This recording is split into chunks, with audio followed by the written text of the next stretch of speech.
Hello, everyone, and welcome to Broadway Hit Points. We are here. We are in session 7 of the CULL, in which some evil, demented game master has designed a Hunger Games-like Fortnite battle royale based around Andrew Lloyd Webber. And as always, we start with introductions, and we have Sarah. Hey y'all, I'm Sarah Scanlon. I play the Gnome Artificer, currently a duo drone, Zink Gadinka. And Keith. What's up? I'm Keith Varney. I play Bart the Basher. Hunger Games is also how Christine is cast on Broadway Phantom. And Seth.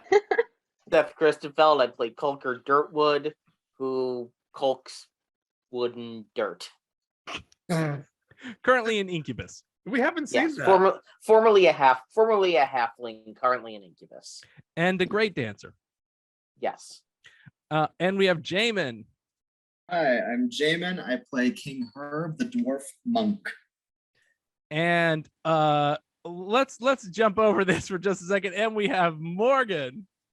Hello, I'm Morgan or Mo, and I play Magister Talia. And Mo, so you've done Talia. Normally in our starting lineup, we have Carrie Karras playing Shakira, but in the starting lineup, Legally distinct. It has moved into Molly. So Molly, you're occupying Carrie's box now. Yes, I am not Carrie, sadly. I am Molly Coyne. I am Amphitre, the wood elf cleric. I hope wherever Carrie is that she's watching this and is upset that someone's in her Hollywood Square.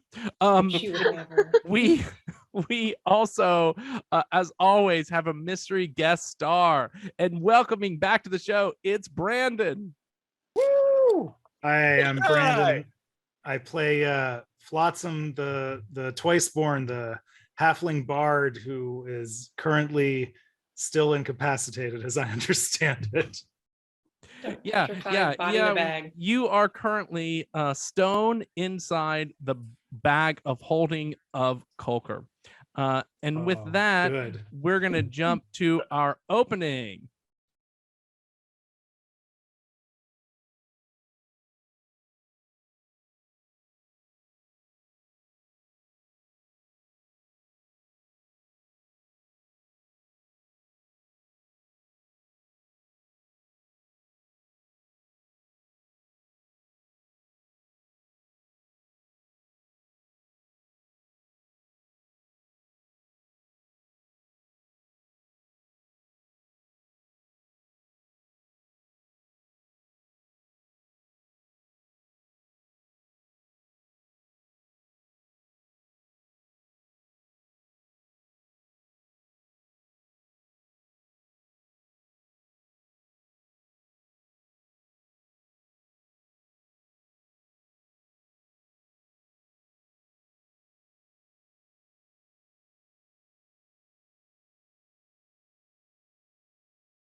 Yeah, and we are here. So when last we met, you guys had ascended out of the catacombs. And does anyone want to sort of rehash what happened on that last episode on the catacombs?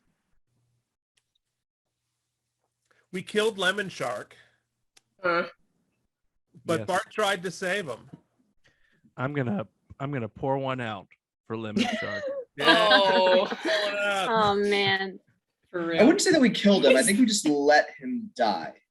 We We left let him him for die. we left him for dead. Yes. He pleaded for his life while we just kind of sort of ignored it. Bart tried to save him. Yeah, Art he did. would. Zink said no. This is my murdering ex's buddy. We ascended. We were Yes. ascending into the heavens. Up to the Heaviside lair. Yeah, Yes. right. Out of the way of a couple different monsters. One Past which the was a Russell cat. Hotel. Yes. Oh, and the and- evangelical cat, who Yeah. could Right. Oh, right. Oh, right, there was that. only could be damaged by progress. Yeah. That's Yeah. forgot about that. We That's all Bart destroyed. remembers.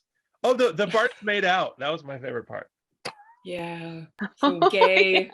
Yes, they Some did. gay But the Bart the makeout. incorporeal Barts, the illusionary Barts made It out. still counts. Still counts.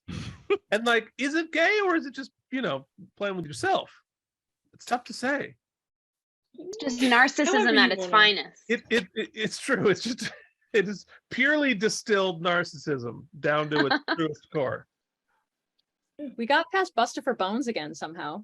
Yes, yes, Mhm. yes. And no one thought, should we look inside and see if maybe Zubin is still in there? No. Oh, I mean, we No. did discuss it, and then we thought it would be gross. So Yeah, she'd been taking like 8 points of acid damage for the last 10 hours or something like that. It's probably not alive. I think you should remember that there is a sort of poisonous death fog that fills every layer after you exit if you don't exit in time. yeah. So that's how Lemon Shark is dying. Yes, Oh, so. that's deeply sad. No. No. You still have the cat corpse? No. No, we had to. Oh we yes, reanimated. Deuteronomy. Yes, you do have Yeah. ossified Deuteronomy's cat corpse with you, You used it as a key. or you at least you ascended with it and used as a key to get through the portal, and possibly Right. Grimoire Bella. Good. Possibly Grimoire Bella made it out as well. Go. Anything's possible. So when you got out, you entered a dry desert wilderness of hills and valleys stretching down to a river in the far distance. You can see a walled city sort of far away, but closer to you, you can see a town, a sort of a dusty town in the middle of the desert. It's got wood and adobe walls and sort of horses lined up in the middle of a hard-packed street. There's also there was a man who came out and he said to you, you've started to believe these things they say of you. You really do believe this talk of God is true. And then he started to walk away. As you begin to follow him, suddenly you are all frozen in time and another video appears. Hello players, and congratulations on making it to the 4th circle. Don't worry, this fire is entirely normal. Oh. During the 3rd circle, you massacred the old host, all the other players, and a child. Oh my gosh, you're just awful, aren't you? Terrible, terrible people. Also, we had some rogue gods that broke the rules and crept into the game last round. Don't worry, that's all over, and those gods have been eliminated. Permanently. It's called Deicide, and it's actually quite fun. Anyway, 6 of you have survived since the beginning of the game, but we've also allowed a small number of demigods to join the CULL starting in this circle, so that should keep the competition pretty fun. And only 2 players can progress to the 5th circle, so I'm looking forward to some bonds being broken, friendships destroyed, and the tears of betrayal. And now a message from your sponsor. Hey Bart, what's up? I've been super impressed with the way you've been using the nipple ring of Narcissus. You made 2 mirror images of yourself make out with each other. That's cool, man. But listen, I think it's about time you stop being an observer and make yourself a participant. That's why I'm blessing you with the tattoo sleeve of self-love. This giant tattoo of your own face wraps around your right arm, making you a walking spell scroll. You can use it to teleport between your mirror images. So have fun, man. And just remember, it's not masturbation if there's more than one of you. Told you. It's not. What's up? Our teammates said what? They're on. They're on. Haha. Herb is Torm, god of duty, loyalty, and righteousness. King Herb, when you lost faith with Shar, you lost your divine sponsor, but there is a law written in 1385 Dale Reckoning by my spiritual father, Helm, that reads, if the evil deity Shar should lose a follower during the cull, that follower may be sponsored by the most righteous deity Torm, if Torm so wishes. So it seems you have a divine sponsor, but seems is not is, because thanks to another obscure law written in the Year of the Shadows by Ilmater, And that reads, if an elven warrior sponsor god should die on the 13th of High Sun during a non-leap year, that elven warrior automatically becomes a vassal of Torm if Torm so wishes. Now, Magister Talia, are you aware that the Furby god was eradicated this morning, and today is the 13th of High Sun, and it is not a leap year? Well, it seems I am your sponsor, but I can't sponsor two people. So, only one of you can survive this level, and whoever does survive this level, that's whom I'll sponsor. Well, good luck, and be righteous. Hello again, Kulker.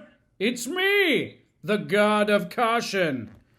You'll obey. Listen.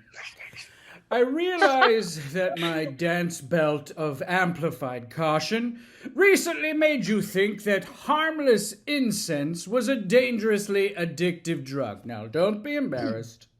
We've all been there at one time or another. In fact, I myself have accidentally smoked some incense before. It was at the Memorial Day party of Andre Deschildes on a boat in the Hudson River. It was an honest mistake. I think Ivo von Hove saw me. I was very nervous that I had made a faux pas, so I just tipped off the boat and disappeared into the water. I should really write him an email. Anyway, your vigilant wariness has impressed me. So, I am gifting you the dance leggings of Fosse. These were created eons ago by a sorcererographer who wanted to complement their charismatic nature. Now, once attuned, the dance leggings of Fosse grants the wearer a +2 bonus to performance-based checks. However, like all leggings, they also contain a curse. On a failure of any performance-based skill check, the wearer will suffer injury and their hoofing days will be over. So, be careful out there. Beware. Take care. Beware. Take care. Goodbye. Zink, it's me, Eoscar, god of doors and portals and such. You did it. You've used the ability I gave you so very thoughtfully, and I'm so proud of you. I wish I could reach out and give you a big door hug. I'm glad you saw the portals and got the note that I definitely 100% wrote all by myself and did not even get my dad to help at all. You might just survive until the end, but not without this. Insert animation here. You've been granted the piggyback portal action. If a portal is made just for one person's use, you can piggyback on that portal, on that person in that portal, as long as you're touching them. All right, I gotta go now. There's a bunch of fantasy Jehovah's Witnesses knocking on all my doors. Bye. Hey Shaq, it's me, the Dragon God. Sure, I'm a powerful dragon, but did you know I choose to look this way? Dragons can shapeshift, you know. I could look anywhere I want, but I think this is the best me. Anyway, I've been impressed with your playing, but you haven't used the breath weapon I gifted you. Not once have you exhaled destructive fire and engulfed all those around you. So now I'm giving you a magic pet. Because what's a magic dragon without a magic pet? Your pet can do many things, like solve a Rubik's Cube, urinate cocktails, guess sports trivia, and even shit in the house. Congratulations. Hopefully it brings you the same joy that all magic pets have brought to their dragons throughout history. Goodbye.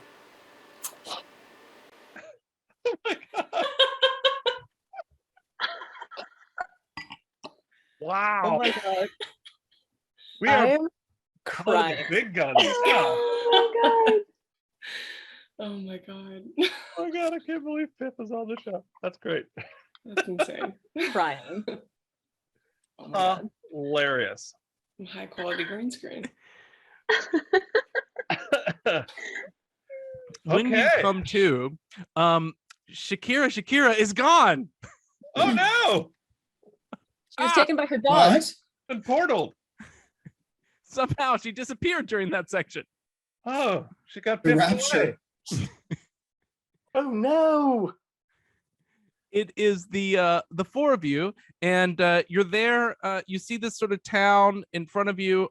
You see you're in this hard-packed desert, and there is a sign. There is a small sort of dusty sign. It's got some, it's got tumbleweed blowing past it, and it's in wood, and it sort of looks like it's sort of carved out, and it says, "Before the new must come the old. The greatest story ever told." It's about Bart? Awesome. Sounds like it. He's talking about the Old Testament, no?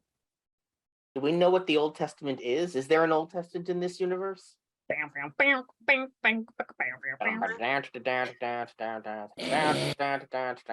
Wait, so what is it? Where is it written? It's written on what? On a sign. On a sign. Oh. What is there a door behind the sign? Or Nope, there's just this little sign, and then there's a path leading down towards this small dusty town in the middle of the desert. Oh. Let's go Should to we the line town. up oldest to youngest and walk into town? That's a good thought, but Does anybody have any frankincense or myrrh? I have a goose that lays golden eggs. I think I still have some holy water. That's really useful. I've got an ever-smoking bottle. Maybe it's smoking with frankincense. You will also find all of your godly gifts have been given to you. Yeah. Well, I mean, Bart is gonna, quad Bart, and then just like sort of run around the whole group saying like duck, duck, goose, or like smack somebody, then go to the next person. So that when they try to hit me, I'm already gone. Brutal. Oh, that's good. That's good. I think we should go down this path. Bart, instead of duck, duck, goose, it's Bart, Bart, Bart. I think that's the new game. So how do we know which one is the goose then? They're all Bart. Huh. Okay. Zane's gonna start walking down this dusty path. As you walk down, you notice that the large house stands to one side, and as you approach the town, you realize it's actually more of a small desert farm. It's sort of an estate with a manor house surrounded by barns and granaries, and the sun is just starting to set. Over the top, there is sort of a larger sign that you didn't see over the main road, and it reads Jacob and Sons Farm. Cute. Family business. That's fun. Yeah. Yeah. How many sons? Yeah. I feel like by the end of tonight, there's going to be some more angels in heaven, guys. I don't know. Yeah. So I definitely need to take a rest. So maybe we can stop in this farm and see if Jacob or one of the sons might have a place where we can sleep. Yeah, if there's room at the inn, let's check. Yeah. Maybe It's in the giving Calypso farm bed and section. breakfast. As soon as you walk in, a sort of wise and old man says, "Howdy, folks! Oh, it's my boys! It's my boys! Come on over! You almost missed the hoedown." Stupid country one. I was hoping for the Calypso. Ooh, hoedown. He invites you into this sort of large house. You come into this house.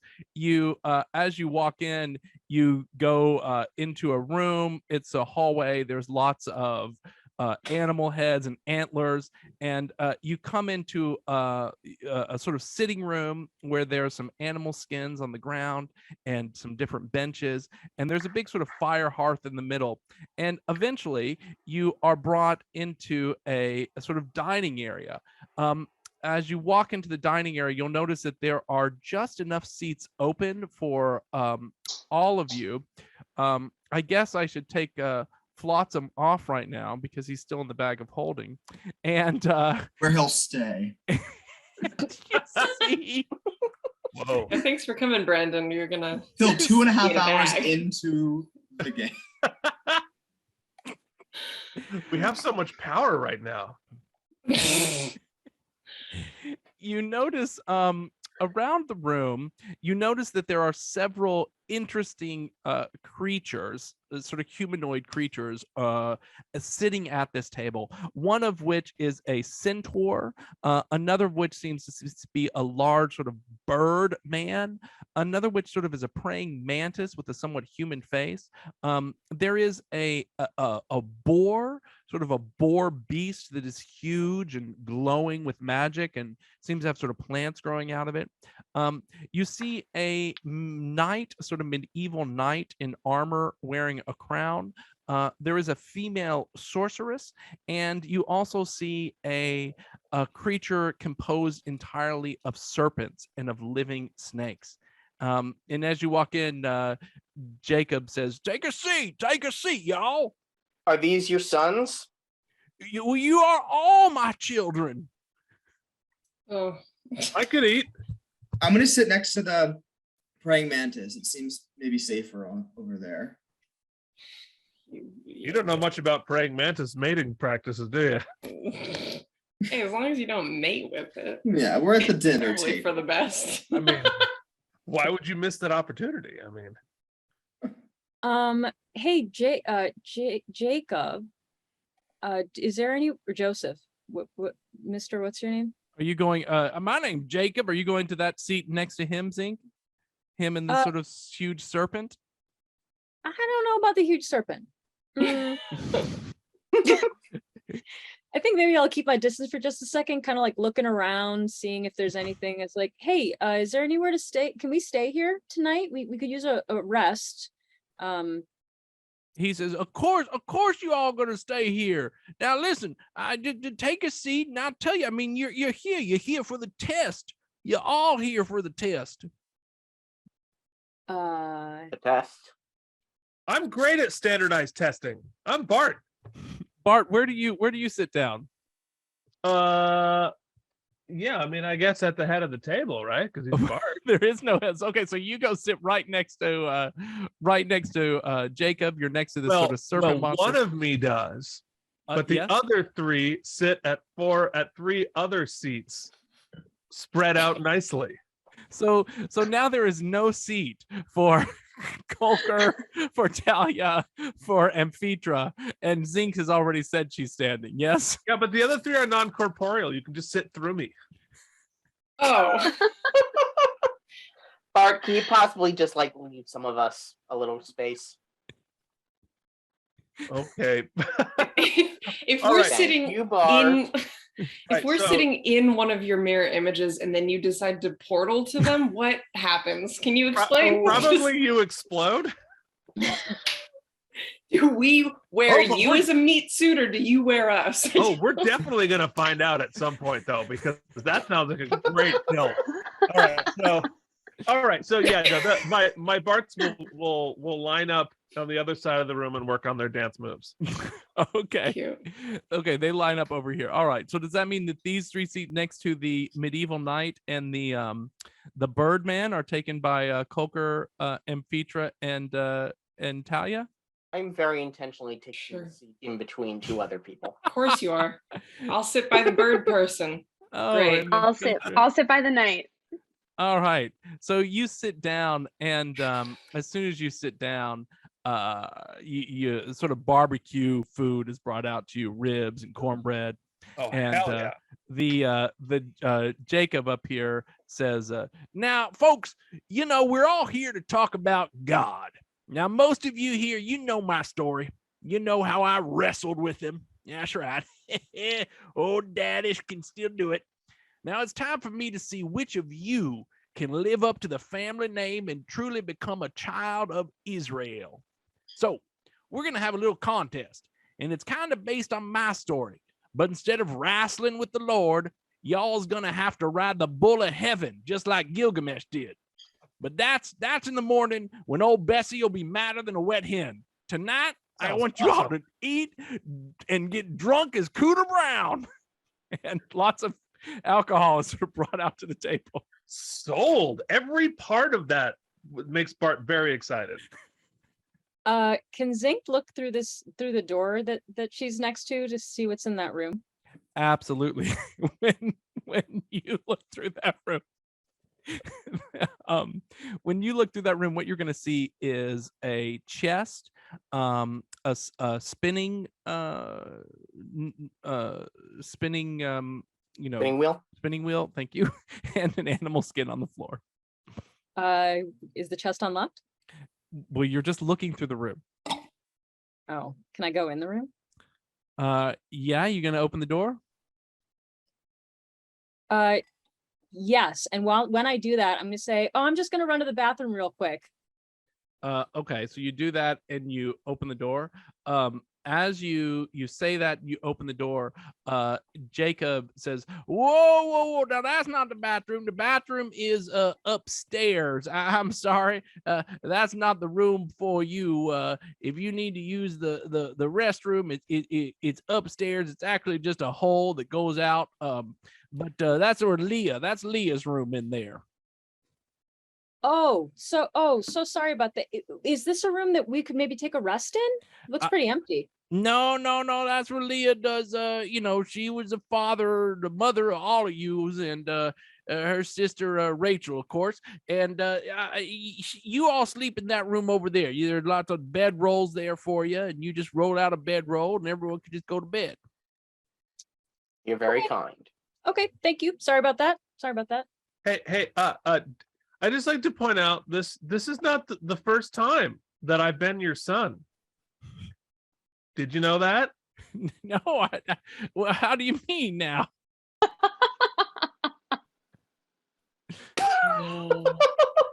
Oh no. Oh. You're welcome, America. Wow. That's good. You look like you might just be perfect one to win this.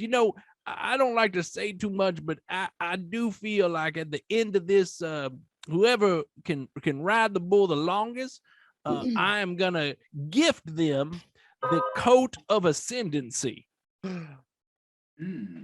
Oh, is there room for a tail under it? Yeah, it's got a big cut in the back. Yes. Please tell us more about this coat of ascendancy. Oh, well, it's the dream coat of ascendancy, and whoever wears it just can ascend straight up out of here and into a whole nother plane of existence. Ooh. Everyone who wears it, everyone else will bow down to them. Oh, sounds nice. You're already the king. Now Herb's interested. But does the ascension take you out of the CULL and by that logic kill you? Let's see, where are you? Oh, so Herb, as you ask that across the table, the medieval knight turns to you and says, don't ask him. He's just an NPC. He's not like us. No, there are two ways out of the CULL. Only two people can leave this level. The first is through the coat of ascendancy. You have to acquire it. And the woman next to him says, don't tell them. They don't need to know this information, Arthur. Yes, we do. I feel like we super do. I'm not paying attention. Wait, I need to get my buddy Fish Guy out so we can drink together and tell him the story. Hey, can I play with Fish Guy, my buddy? Oh, yeah. We have had him in the bag for quite a while, Colcray. I feel like perhaps it's time to. I suppose. I mean, right now he's sort of an action figure. I mean, I'd definitely be into that. All right, I'm gonna need some help. We'll need to pull him out of there.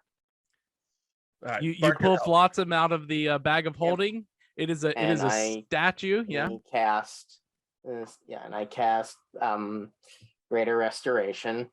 As soon as you cast it, he gasps and he comes to life, and then the poison that is in his body immediately consumes him, and he dies.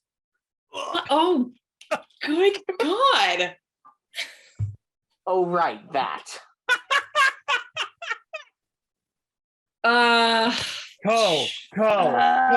Cull. And thank you for joining us. Thanks, Brendan. We'll see ya.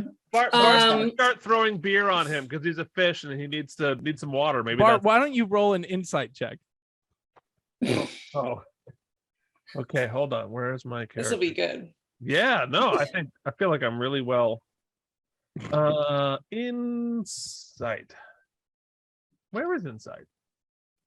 Oh, yes. I'm only a -1, guys. That's good. I rolled a 5. Higher than I That's a 4. expected. A 4? No, That's a 4. you think beer is the best way to do this. I'm gonna say Zinc. Revival. You, as you see him, you realize that you could save Flotsam with one of the mushrooms of resurrection. Whoa. Oh, I'm gonna need those though. Guys, He's not like dead though, is he? Or is he just out, or No, is he dead? He dead. I feel like mushrooms are series regular only. Is that the? Damn. No. What about spare the dying? Would spare the dying help? Spare him the at all? dying would work. Okay, I'm gonna spare the dying him then. Does it work on someone who's already dead though, not just dying? No, you have 1 minute. I think in spare the dying, you have 1 or 5 minutes. Great. Touch a living creature. The creature becomes stable. It's a cantrip, so I'm gonna go ahead and do that. Spare the dying. He's stable, but he's still unconscious. All right. Oh, that to be fair, he Jacob, never credits, so he is a series Jacob. regular. Jacob, excuse me. Our friend is really sick. Do you have anything? First of all, we need to get him into a room where he can rest. Do you have anything to help him out a little bit? He's been, totally stoned and not in a I'm good way. helping. Beer. Bart's throwing beer at him to help. Jacob says, he's been stoned. You're not one of my children. You bringing a stoned man in here? Now that's how you go straight to Satan right there. No. He's not stoned now. Look at him. He was trapped. He looks dead to trapped me. by he was trapped by the evil.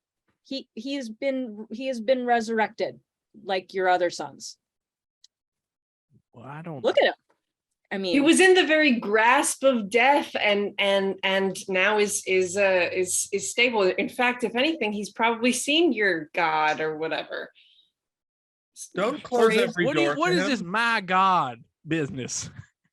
Our God, the God, the one That's singular right, our God one that we all God. have. We are monotheistic.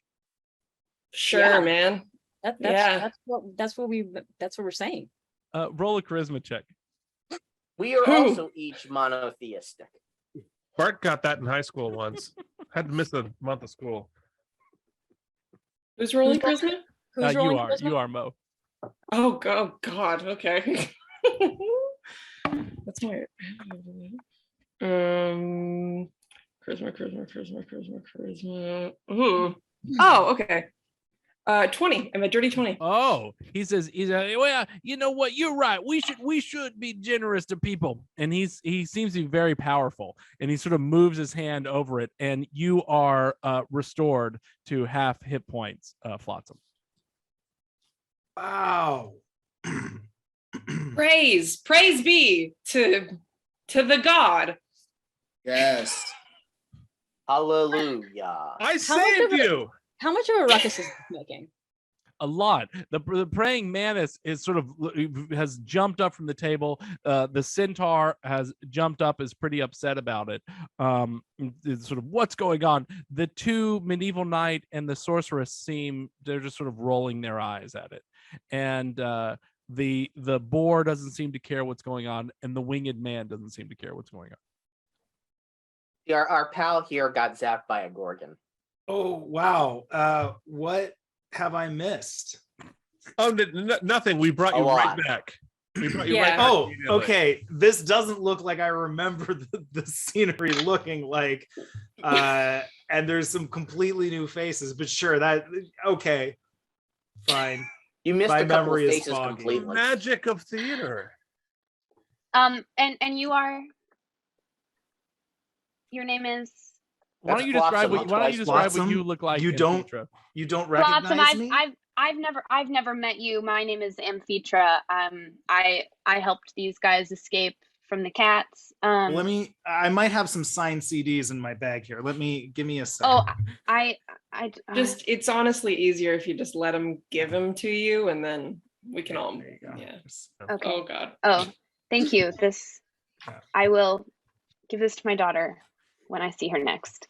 Sure. Mm-hmm. We murdered her town once. Well, only the bad ones. That Yeah. sounds likely. Most of them. Can I stealth bad- into the the bad room works. again? Yeah, you want to try to stealth? You want to try to stealth into the room? Yeah. It's okay. Roll a stealth check.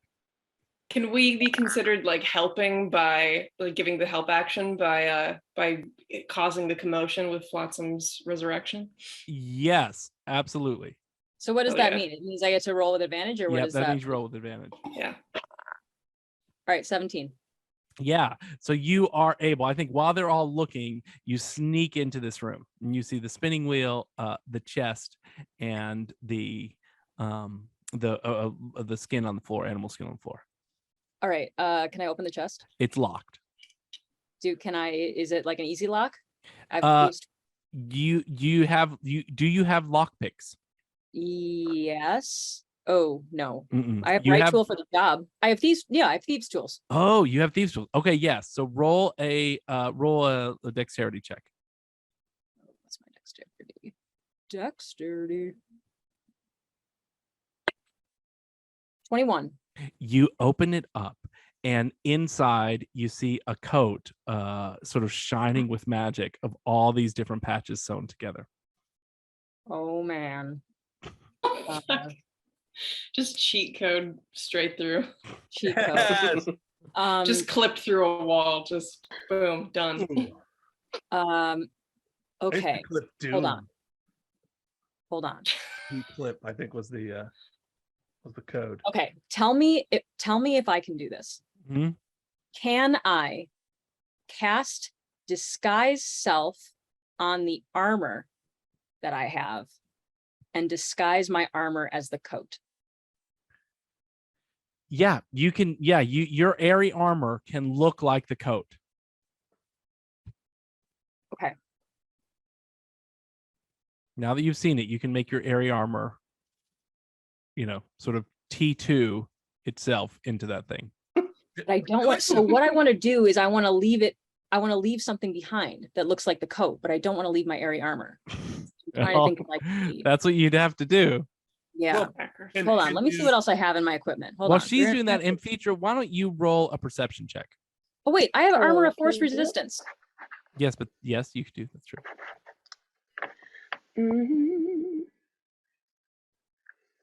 Where?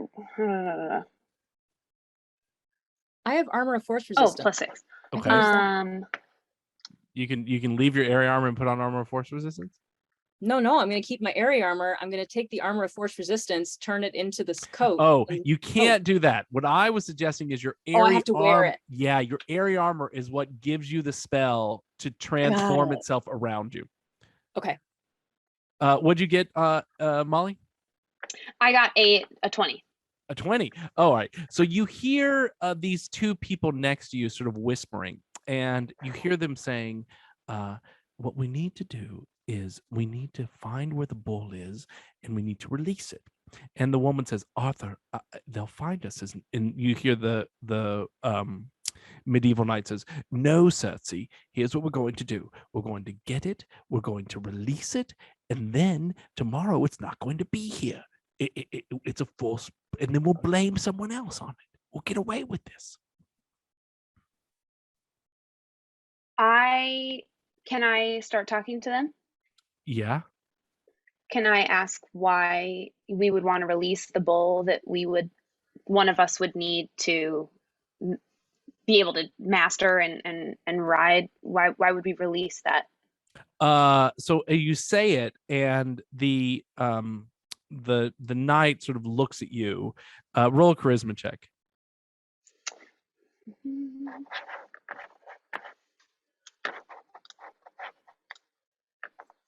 18. Ooh, he says, oh, are you trying to form alliances? We think alliances are a good thing. You, me, Circe against the rest of these, yes? Well, you would be less to overtake, so I could get back to my Dude, daughter. I am King Arthur Pendragon. I am clearly the most powerful person here. And Circe is like, Arthur, I don't think you're the most powerful person. I think I'm the most powerful person here. And they say, listen, we are demigods. Do you have any idea how much power I have, how strong I am? You, me, Circe, we'll get rid of these others quickly. It'll be so easy. I would like to align myself with you because I really want to get back to my daughter, and I'm kind of sick of like how many Barts there are in the corner. So what? Great plan. Meet us downstairs at 1 a.m. Meet us by the front door at 1 a.m. Okay. Great. Okay. Why don't you, Coco, roll a perception check?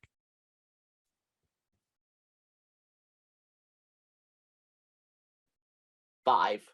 Yeah, you don't hear any of that. I heard nothing.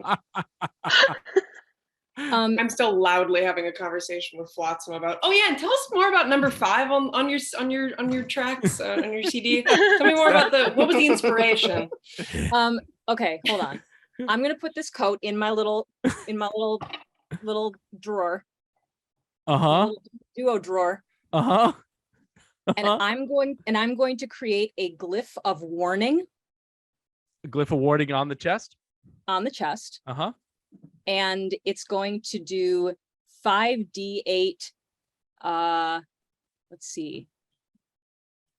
Acid damage. Is that really a warning? No, it's a warding. Warding. Warding. Here, I'm gonna warn you with this gun. It's gonna be set up. It's gonna be set off when if Jacob opens the trunk. Okay, great. So you're setting glyph of warding in there. While this is going on,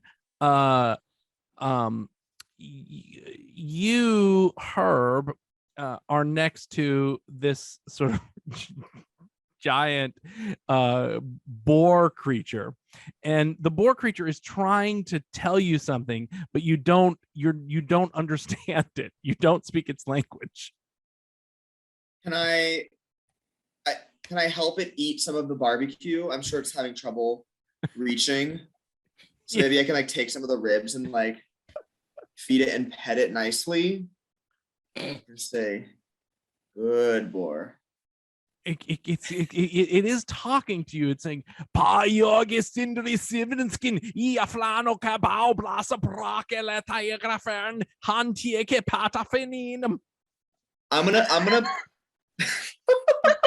I didn't know he was so racist. Jeez. I'm going to take some of the barbecue sauce and put it on the ground and say, oh, but can it understand me? Okay, this is gonna be like, it's gonna be like Claire and Fabrizio like tracing each other. But we're gonna take the barbecue sauce and like try to be like, why don't you like trace it on the ground with the barbecue sauce? Can you draw, like, I'm gonna draw pictures and like try to communicate that like the boar should draw a picture with its little hoof in the barbecue sauce on the ground. Roll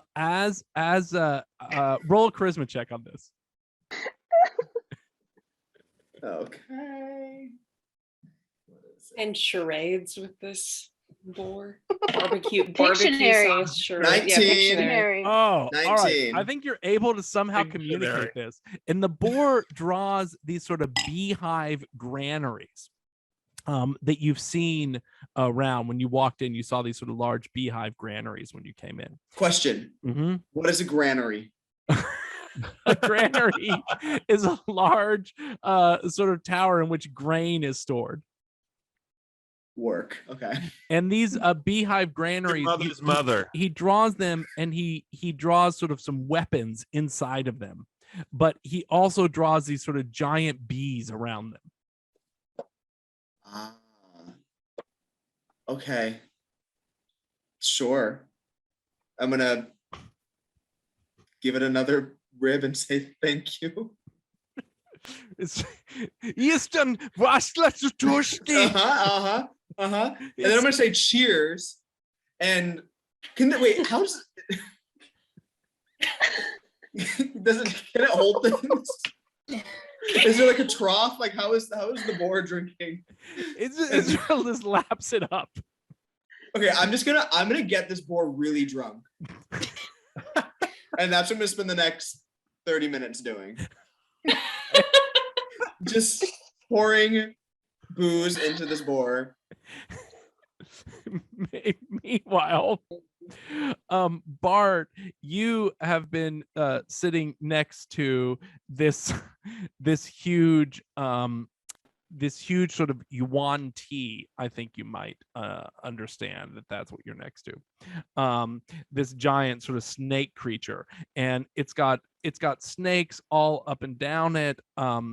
It seems to be made of several different serpents that are around it, and it's sort of with its hands and its head and its face, it's going around to sort of eat the food.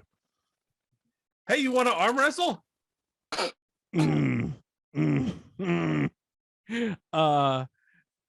gonna say you are able to how are you trying to communicate that you want to arm wrestle? Want to arm wrestle? Yes. All right. This oh wait, no. Making random snake noises. That whatever. Your mic did not pick it up. Oh. Snake. Okay, so you sort of are able to communicate to this that you want to try to arm wrestle. Everyone clears out of the way. The snake moves over to the other side of the table, and Circe sort of moves out for it. Jacob says, "Oh, boys, be calm." And Circe is sort of very mad at it. But as this happened, the snake puts its arm out. And why don't you? Let's see how this does. Why don't you roll your strength check against its strength check? Yeah, all right. I like that. Keep losing my character sheet. There it is. Okay. Let's see. Bart rolled. Oh shit. He rolled a 2. So 9. Oh, It just sort of pushes you across the table, and as you go down, it has a very tight grip, and it's so tight that it sort of constricts around you, and you feel your hand is grappled and restrained, and you take 23 points of you take. Bye. Yes. No. The minute I start feeling grappled, I'm in Bart number 2. Okay. Yes. This is so OP. Oh no. That's amazing, because you would have taken 23 points of damage, which is your hit points right now. It would have killed me. Instead, you only take 5 points of damage before you move to another one, and his hand just sort of goes through.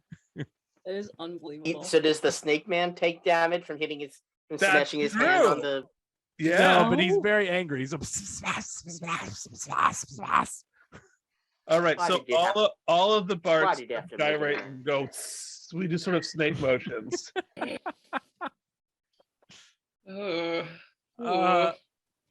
Making friends. All right, he says, "All right, guys, I think it's time to go to bed. Let's all go out, lights out. Tomorrow, first thing in the morning, right at dawn, we're gonna do the big contest. Everyone meet here at 6 a.m. in the morning. See y'all when the rooster crows." And he sort of moves away from the table. Also moving away are Arthur and Circe. Amphitre, they give you a little pat on the back and remind you when to meet them. And the snake very angrily moves away. Bart, you're now down here, and one of these other people. Zinc, you've sort of snuck back into the room, and the praying mantis clops off, and the centaur clops off. The winged man is still there, and the boar is still there. Do you guys do anything before you go to bed? Drink more, obviously. I would just like to apologize on behalf of my friend here. A little impetuous. Yeah, I was just getting to an explanation of when this melodic figure comes back on side 4, and we could I don't know if we're supposed to go to bed, or probably a good idea for me since I have no hit points. I propose that we sleep in shifts. It seems like this that we're all in competition with each other right now, and I just feel like it would make us all feel a little safer. Make me feel idea. Great, I'll sleep first. Great, good for you. Yeah. Well, what time is it right now? Right now it's about 11 p.m. at night. Well, I can take the first awake shift because I don't have to sleep. So I mean, at 2 a.m. someone could replace me. I can wake someone up at 2. Yeah, I only need to transfer 4 hours, so I can be the second. I feel like the math on the sleep shifts was working just fine before I was resurrected, so I feel like I can just sit this one out and take a full night's sleep. That's you rest. You look terrible. So I'm gonna need a full uninterrupted 8 hours. Yeah, well, that's gonna keep me up. All the Barts go immediately to sleep. Right. All right, so we have the Barts have gone to bed. I think they wear off when you go to sleep. We've had Herb has gone to bed. Colker, you have gone to bed up here. And the Jacob, yeah, these guys are all gone. Jacob has gone to bed. You're taking the watch sort of at the door there, Amphitre. Colker, Talia, and Zinc, what are you doing? Who else is in the room? Right now, there's just the Birdman and the Boar. I go straight to sleep. Colker goes in and goes to bed. Mm-hmm. Does it seem like the bird person and the boar are like gonna sleep, or are they just sitting like staring into the middle distance? They're kind of staring into the middle distance, drinking. The boar's pretty drunk now. The boar's probably. Hope he's not hungover in the morning. Oh. I'm gonna ask the Birdman. Hey, do you remember where the bathroom is? I haven't been. Have you been here before? I don't. I was looking for the bathroom. The Birdman says to you, I think we both know that you know where the bathroom is. We heard you ask. I heard him say it. Let me introduce myself. My name is Garudo, and you are? Zinkadinka. Nice to meet you. Nice to meet you, Zink. I'm a Hindu demigod. I've been a demigod for an eternity, and I'm kind of sick of it. I'm ready to become a god itself. My brother is a charioteer of the sun. My half brothers are the devas. There's lots of famous people, but me, I just sort of get the rough end of the stick. How about you? Yeah, I've definitely not had the kind of life that you've had, for sure. I mean, you've been around for an eternity, and I've been around for not an eternity. But I'd love to hear more about what you're doing here. Like, so you're in the CULL, but you can't become a god unless you win the CULL. Is that how this works? Yeah, I've been watching you. You play good, Zinkadinka. It's streamed to all of the gods and demigods. We've enjoyed it. It's I want to say I'm kind of meeting a fan. You're one of my idols. I gotta say, it's pretty awesome. Pretty awesome. Oh, well, thanks. It's that's great. I don't suppose you'd know anything else about this thing that we're gonna do in the morning, do you? Yeah, I know everything about it. They're basically. This is the last of the bracket, let's say. After this, there's only one level left, and in the opera house level, it's only 2 people that compete against one another. So you got to get out of here. There's only 2 ways out. You either get the Code of Ascendancy, or you get to the Cave of Resurrection. One who gets the Code of Ascendancy gets to the top. The one the Cave of Resurrection gets to the top, and those are the 2 that battle for deity at the end. Do you know how that coat works?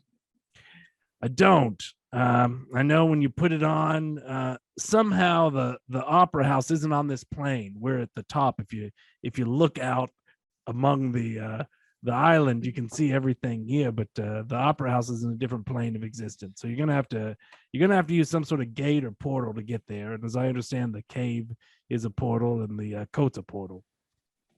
Interesting.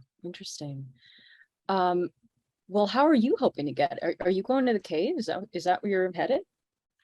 No, I think I'm gonna try for the coat. I'm gonna try for the first I'll try for this. I'll try for the boar, see if I can get it, get the coat, get on out of here, and then I'll go to the cave. But I gotta do something. I'm sick of being a demigod. It's no fun. I'm ready. Yeah. I'm ready to move up. It's been too long. Yeah, it sounds kind of like a drag. Like you're not respected as much as a god. No, That's for sure. do you hear anyone? You ever see a Garudo statue at someone's place? And, I mean, I wish I did. No, I'm seeing you in don't. the You don't. flesh. I mean, it's pretty special, honestly. I'm kind of Hey, I let's guess you say have it's a a now mutual too, you know? appreciation. Mutual appreciation. Yeah, the Mutual Appreciation Club. Yeah, that's great. Yeah, it's great to meet you. Well, what are you doing for the rest of the night? I'm gonna sleep. Just drink a little bit, go to sleep, make sure this guy gets okay. He looks over at the boar and he says, it's that's Gullen-Burstyn. You know who Gullen-Burstyn is? Can't say I do. He's the Vikings boar, related to Sif and Thor and Frida, all those guys. The boar of the great Asgardians. Hey, I'm Asgardian. But you're asleep. What do you understand what he was saying? Do you speak his language? He's covered in barbecue sauce. Is he also a god of that? Or I think of that he sort of falls over on the ground and sort of throws up prodigious amounts of barbecue and ribs. Oh, poor guy. Says, do you think these ribs were pork? I sure hope not. That's bad, man. Oh. What was he saying? Cannibalism. What was he saying before? I don't know. I don't speak that. Oh, okay. Well, listen, where is this coat? Oh, I'm sure Jacob has hidden it away somewhere. Who knows? It's fair. I think I got a pretty good chance of winning. I mean, I'm a bird, so it's going to be tough for this bull to knock me off. Anytime I feel like I'm thrown off, I'm just going to use my wings and sort of fly up and then land back on him. So look, Zing, I think you're great. I'd love to fight you at the end. I highly, propose that you go to the Cave of Resurrection, but this one's mine. You might want to sit this one out. Yeah, you seem, you're clearly a demigod. So I'm going to take that advice. I really appreciate it. I can fly too, so I'm not too worried about this bull thing in the morning. There's a couple of other people that I'm around who also can fly. So, I don't know if Jacob's gonna be mad about that or if there's any rules that we're breaking, but it doesn't seem like it's not gonna be that hard of a challenge. Is he gonna just let us go after we're done with this? Yeah, I don't know. That's a good question. I don't know the answer to that. All right. Well, if for some reason things go south tomorrow and we need to get out of here fast, you could come with us and get rid of Jacob. It'd be pretty cool to have a demigod around, honestly. I don't know about this us. Look, I've watched the videos. I've seen what you guys do. That Bart guy, he's dangerous, man. He's crazy. Herb, yeah, I know. Herb He's is out for himself. I'm gonna tell you right now. I don't know. It's maybe Colker and Talia I'd be in for. I don't. Where's Shaq anyway? We're not sure. Legally distinct Shaq. We're not actually sure where she is today. Hopefully not dead in the last level. But well, listen, it's just we've had a nice you, Shaq, Colker want to team up. And maybe Talia. I'll Talia team up with is you sitting guys. at the table with them and just sort of Talia, I love you're great. That's Talia. fine. You're great. No, what you do with the bow and the bardic stuff is really good. It's No, listen, we understand. We are You were truly so the quiet chaos over in squad. the corner. We're truly the chaos squad. Okay, I get it. But you know But what? don't bring Bart and Herb along. We're doing alliance without them. A bird demigod. I mean, come on. If you want to, if things go south, we're here for you. Okay, we're just. I know you're probably way more powerful than we are, but if things go south, just fly this way. You got a fan right here. Hey, that's pretty good. That's pretty good. All right, I'm gonna call it a night. He sort of goes to bed, and the clearly the Gullen-Burstyn is gone. He's gone. Talia and Zinc, what do you do this last moment? Just you two. Did I get enough information from him to not have to cast Identify on the coat? Yeah. Well, I don't know. I'll say you've got a lot of information from him. I'm gonna because I'm about to take a rest, so I'm gonna cast Identify. I'm gonna just reach into my. Okay, I'm gonna tell Talia.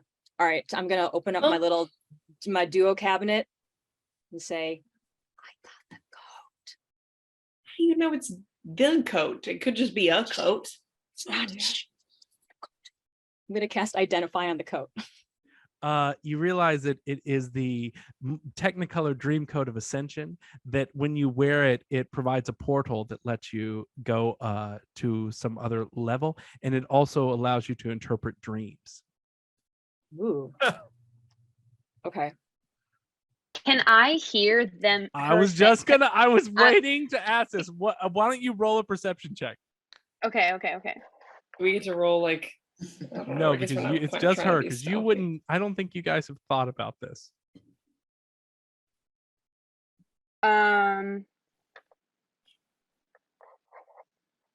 16.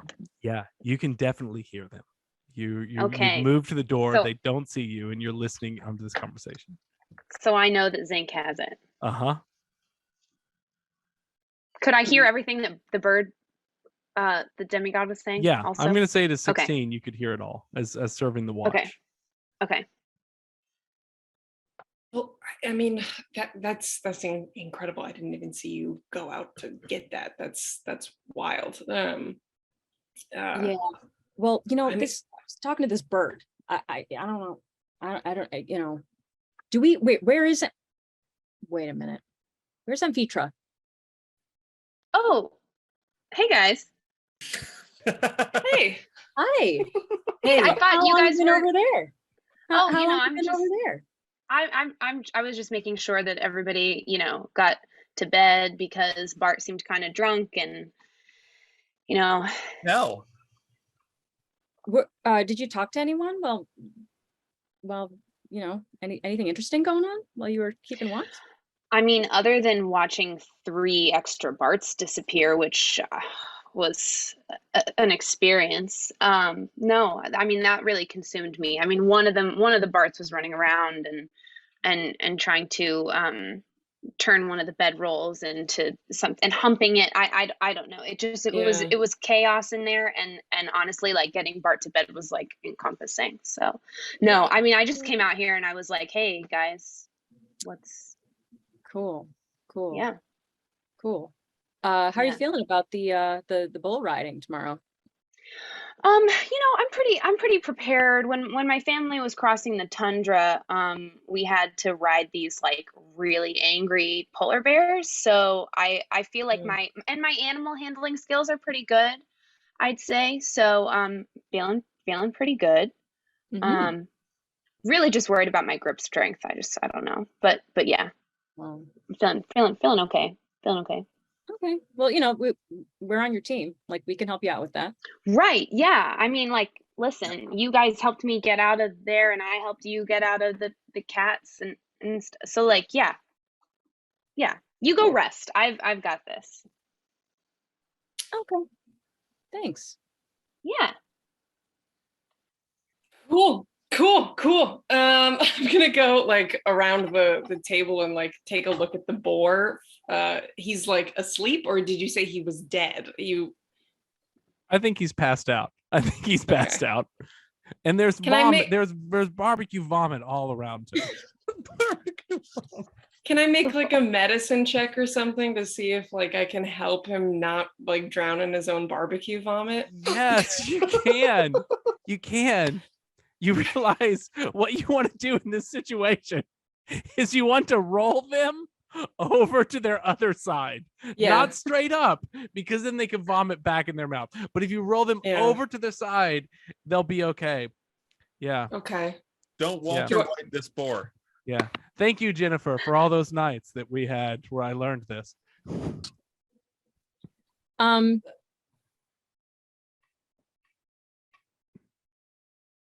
Yeah.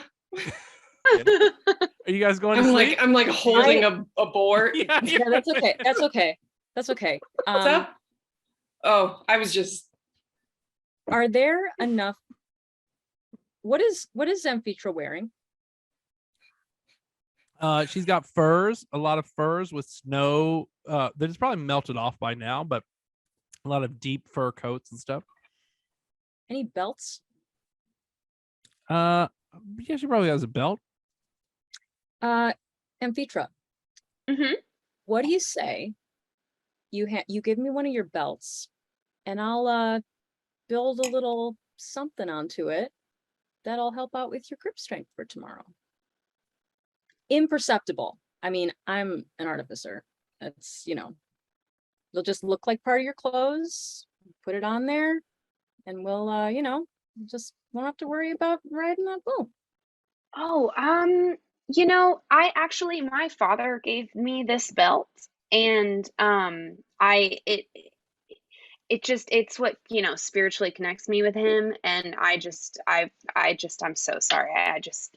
I really appreciate the offer. I do, because I am a little nervous about that. But I could never alter something that my father gave me. Okay, I understand. I mean, I have some rope if you don't mind wearing. I mean, if you don't mind wearing a little rope. Oh, I'll take some rope. Yeah, I mean. Great. You get inspiration for this, Molly, for calling back to Neoptolemus, her father, who was the elven priest all the way back in Coruscant. That is a pretty impressive throwback. That is definitely inspiration worthy. I remember hippopotamus. Yeah. And also, Mo, I just want to point out, I see you petting the board, which is really nice. Really nice work. Talia's just sort of like making sure he's like staying on the right side and like watching the conversation back and forth. I was actually going to ask if I could make insight checks on both of them to just sort of, there's a very hostile energy right now. I feel like very thick energy. Let's not clearly judge plotting to it. kill each other. They're not nice like Bart. Can I make an insight check on both of them? You can, yeah, you can make an insight check. Just sort of see what's happening with the subtext of it all. Yeah. Oh, that's cocked. Natural one. You think they're best friends. You think they are. You're looking at them like you're like, oh, they're getting along so well. This is beautiful. Okay. Sisterhood of the traveling rope. I'm going to well, moment. listen, I'm really, I'm really glad you're with us. I'm really glad you're helping us out. Totally understand about that belt. I mean, it's okay. I will make this thing out of rope. I have plenty of rope. It's all good. But I'm going to work on this. And, if you need to rest, you can. I don't need to rest tonight. I think I'm good. But that's good. I don't actually need to sleep. So, great. Well, if you want to hang out in here, that's totally fine. I'm just gonna go over here and do a little bit of work and okay. And my daughter and I have this really silly tradition. We always say, like, we look at the moon at 1 a.m. So I might have to step out at 1 a.m. So if you could just like watch everyone else at 1 a.m., that'd be great. Because I have to go like say hi to the moon. It's really adorable. That's really but sweet. My daughter and I do it every night at 1 a.m. That's so sweet. Hey, that's great. I'll probably be done, nearly done with what I'm doing for you. So like, just you can go see the moon whenever you want. Okay, yeah, I'll Zeke has full hit points, so can afford this camping. Only Zeke has not yet been injured. Oh, I've been injured. I just haven't been injured last time. I'm going to go ahead. Okay, wait. Talia, what are you doing? I make sure the board is good. I am gonna hang out in this room and probably go into a trance for a little bit, and then I'll take over the. I think Just we've with the arranged board, that. you're just gonna sit down next to it. Well, I'm just gonna like sit by him and like go into it. Like I'll sit on the chair that he was sitting on and just sort of like go into a trance, but like be there in case something happens, and like so that when Amphitre needs to switch over the watch, she can. So Talia has now come full circle because you started out as the RA and then you kind of lost your way and now you're back as the RA. Hey, it's just something in my bones, you know, gotta make sure everyone's good, even if we're gonna try to like destroy them the next day. I don't know. He's a demigod. Seems important. All right. So you go into a trance and then Zink, you're working, yeah? Mm-hmm. And you're sort of doing watch, yeah? And at 1 a.m., you move out into the moonlight, yeah, Amphitre? Yeah. All right. As you move out into the moonlight, Circe and Arthur meet you and say, "Wonderful, you made it. Does anyone know what you're doing here?" Oh, I told them that I talked to the moon at 1 a.m. to say hi to my daughter, and like anything. Oh wait, here we go. Zink is totally listening to this. 100%. Let's see. Zink, why don't you roll? I'm gonna give you an insight check. Roll an insight check. Because you wouldn't have heard these conversations. I know Sarah heard these, but I'm not sure Zink would have heard. Yeah. But I still yeah. I'm gonna give you an insight check. Okay. Ooh, 18. All right. You know something's sort of up. I'm gonna say Zink knows something's up. And so Zink, as they go out, you sort of crawl around to the door. Go ahead, Amphitre.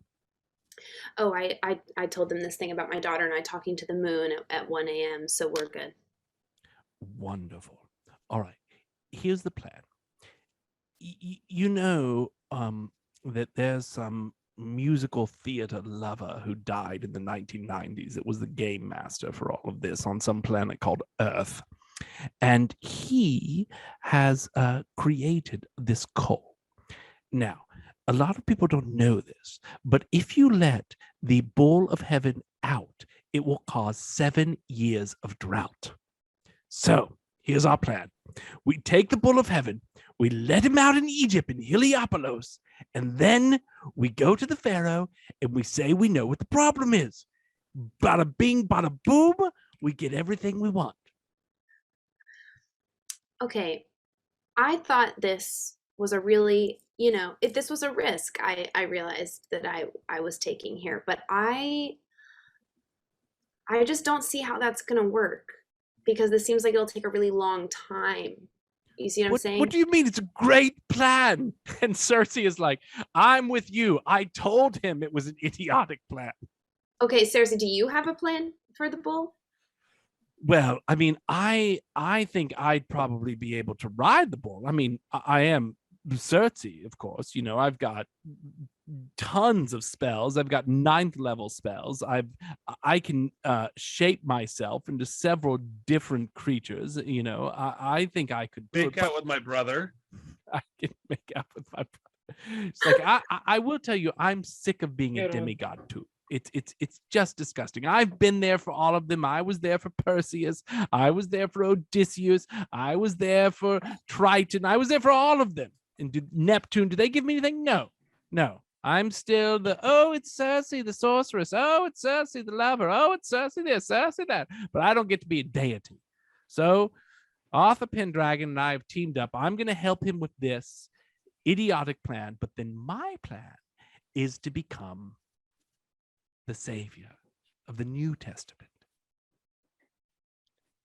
And I'll go to the Cave of Resurrection, and then it will be Arthur and I one-on-one. And King Arthur Pendragon says, and it will be good. I will fight you well, Circe. Arthur, though, do you think you will succeed in getting out the pharaoh? The plan with the pharaoh, though, I don't quite understand how, if you don't win riding the bull, how will you get the coat? Because the bull will be gone. See, do you not know, Joseph? I have not I don't particularly enjoy music that it doesn't come from elves, so I'm unfamiliar. We have been studying this for the whole call. I've been watching it. Here's what happens: the coat gets taken away after he's Jacob's favorite, and then he has to convince the pharaoh, and he has to become the pharaoh's favorite, and then he gets the coat back. So you see, I'm looking for the end game. The end game is that I become Pharaoh's favorite, and then everyone comes to me and they're all sad, blah, blah, blah. They got no food, and then I get to get the coat back. That's how it works in the show. Clearly, that's how it's going to work here. Okay. Thank you for that backstory. What if I told you I could get the coat without the bull? As you're walking, you have come up. They've taken you over to a stable right over, and you can see this gigantic bull of heaven in the stable. It looks enormous. It is very terrifying. It seems to have all sorts of magical power coming off of it. It has these huge horns that can gore things. It seems to exhale petrifying gas. It seems to have these different reactions and mythic actions and all these things, and you've sort of walked over to where you're looking at it. Zink, have you tried to follow them as they walk away from where you can listen? I think so, and I think I probably finished with what I was making too. Okay, roll a stealth check, Zink. It's the middle of the night.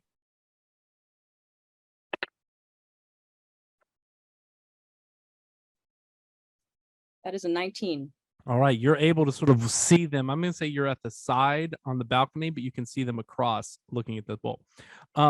So you say, "What can you get?" That? And Arthur says, "What do you mean you can get the coat? How would you get the coat on your own?" I'm pretty confident that I could procure the coat without even ever involving the bull. All right, and you would give it to me? Well, I would give it to you if you could get me out of here. I really want to go back to my daughter. And if you end the call. I can't end the call. I'm a player now. Oh, right, because two people. Okay. You know what? But I'll tell you what, on the last level, there were some gods who were able to end the call by getting involved. Maybe we could see if there wouldn't be another god who would create a secret passage that might get you out. But it'd have to be someone that wanted one of your teammates. Do you know any gods still in existence that are after any of your teammates? Well, I do know that there's this bird that really doesn't like King Herb. What is the bird's name? Oh, there was some really loud, I couldn't hear because one of the Barts was making a lot of noise. Oh, Garudo. No, he's one of the players. But I think you're right. You know who hates King Herb? I don't know if they would join with us though. But the elven god does hate King Herb because he used the dwarven god Moradin to destroy all of them. We could try. Are you in? I'm in. All right, great. Here's what we're going to do. Let's go back. Let's all pray to the elven god. Let's say that tomorrow we'll find a special secret passage that we can throw King Herb in. And maybe, just maybe, that God will hear our prayer and will bring you back to your daughter. Okay. Great. It's risky, but I'll do it. All right. So Zink heard all that, right? Zink heard all that.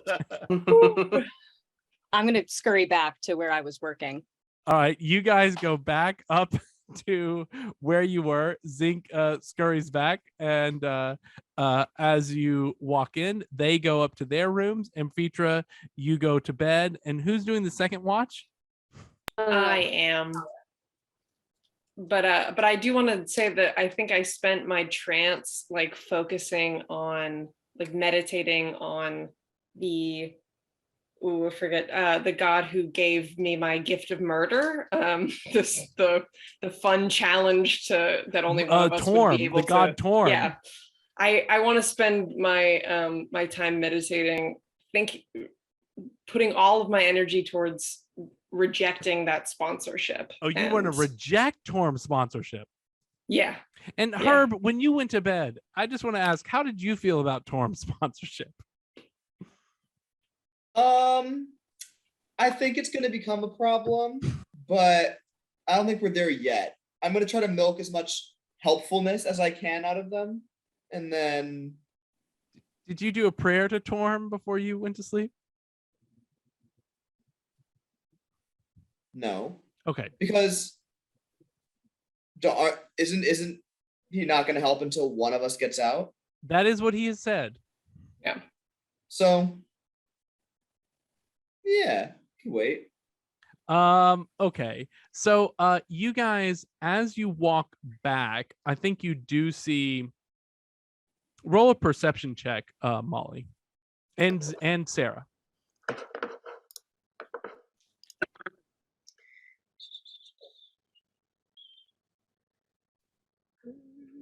Perception. 18. 14. You don't see it, Zink, but Molly, you do see the centaur and the praying mantis walking towards the granaries. Okay. Do you go to bed?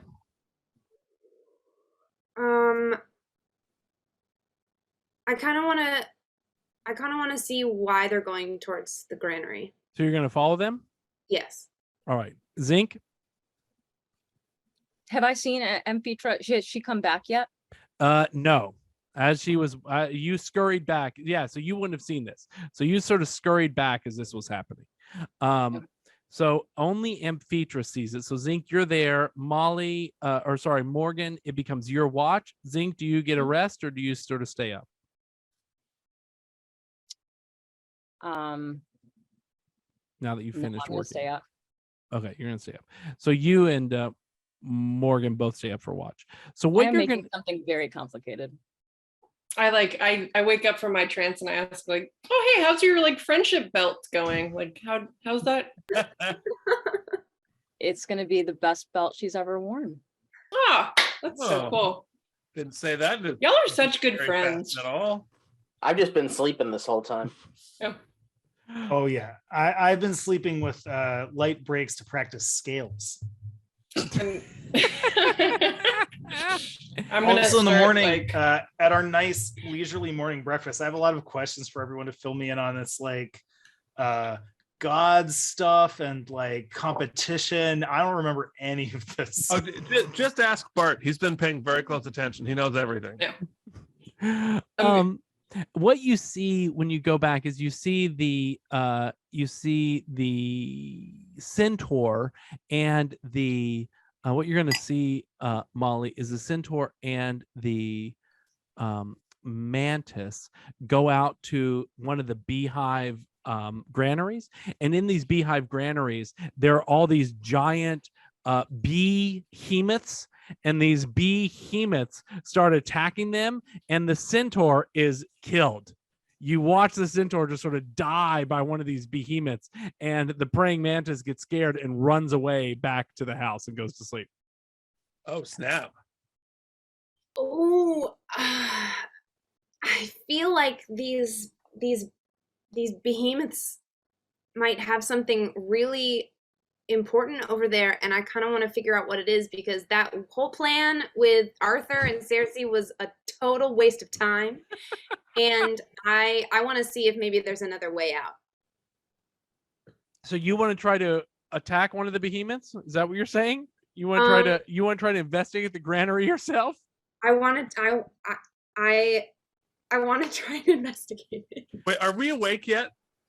No, it is now 4 a.m. Because can I use if I cast animal friendship on these behemoths, can I get by them? What? Wait, you're not going to try to sneak? You mean you're going to try to let them know that you're there? I feel like I don't feel like I can sneak by them. I just don't feel like that's gonna happen. I only have a +1 stealth. So I want to show you guys something because I think it is just so fun. So we have been playing this, and of course it's all based on Joseph and Andrew Lloyd Webber and all this stuff. But I found in my research for this that there was Testament, an Old Testament D&D role-playing book my that goodness. exists. It is so fantastic, by which I mean kind of terrible, that you just, if you've ever wanted to do Old Testament role-playing, this is a real thing. So wow. Yeah, I know a group that already plays that game. I think they're called the Mormons. So Molly, are we gonna have fun? This might just be terrible. I'm sorry. The behemoth does live, and go ahead and roll your you say hello to this behemoth. And no, animal handling does not work on these. Good. Great. Unfortunately. So why we're gonna roll a little fight now.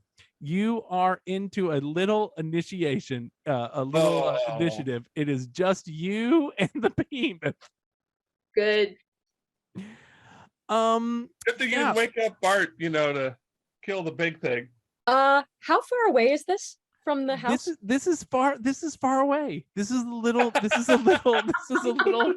So I want my whole long rest, so I really don't want that to be interrupted by this. Yeah.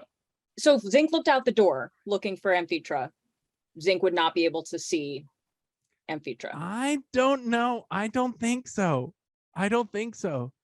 Instead, it's going to get the first attack. It's going to get the first attack. Molly, do you have somewhere to be? You could just tell us. You don't.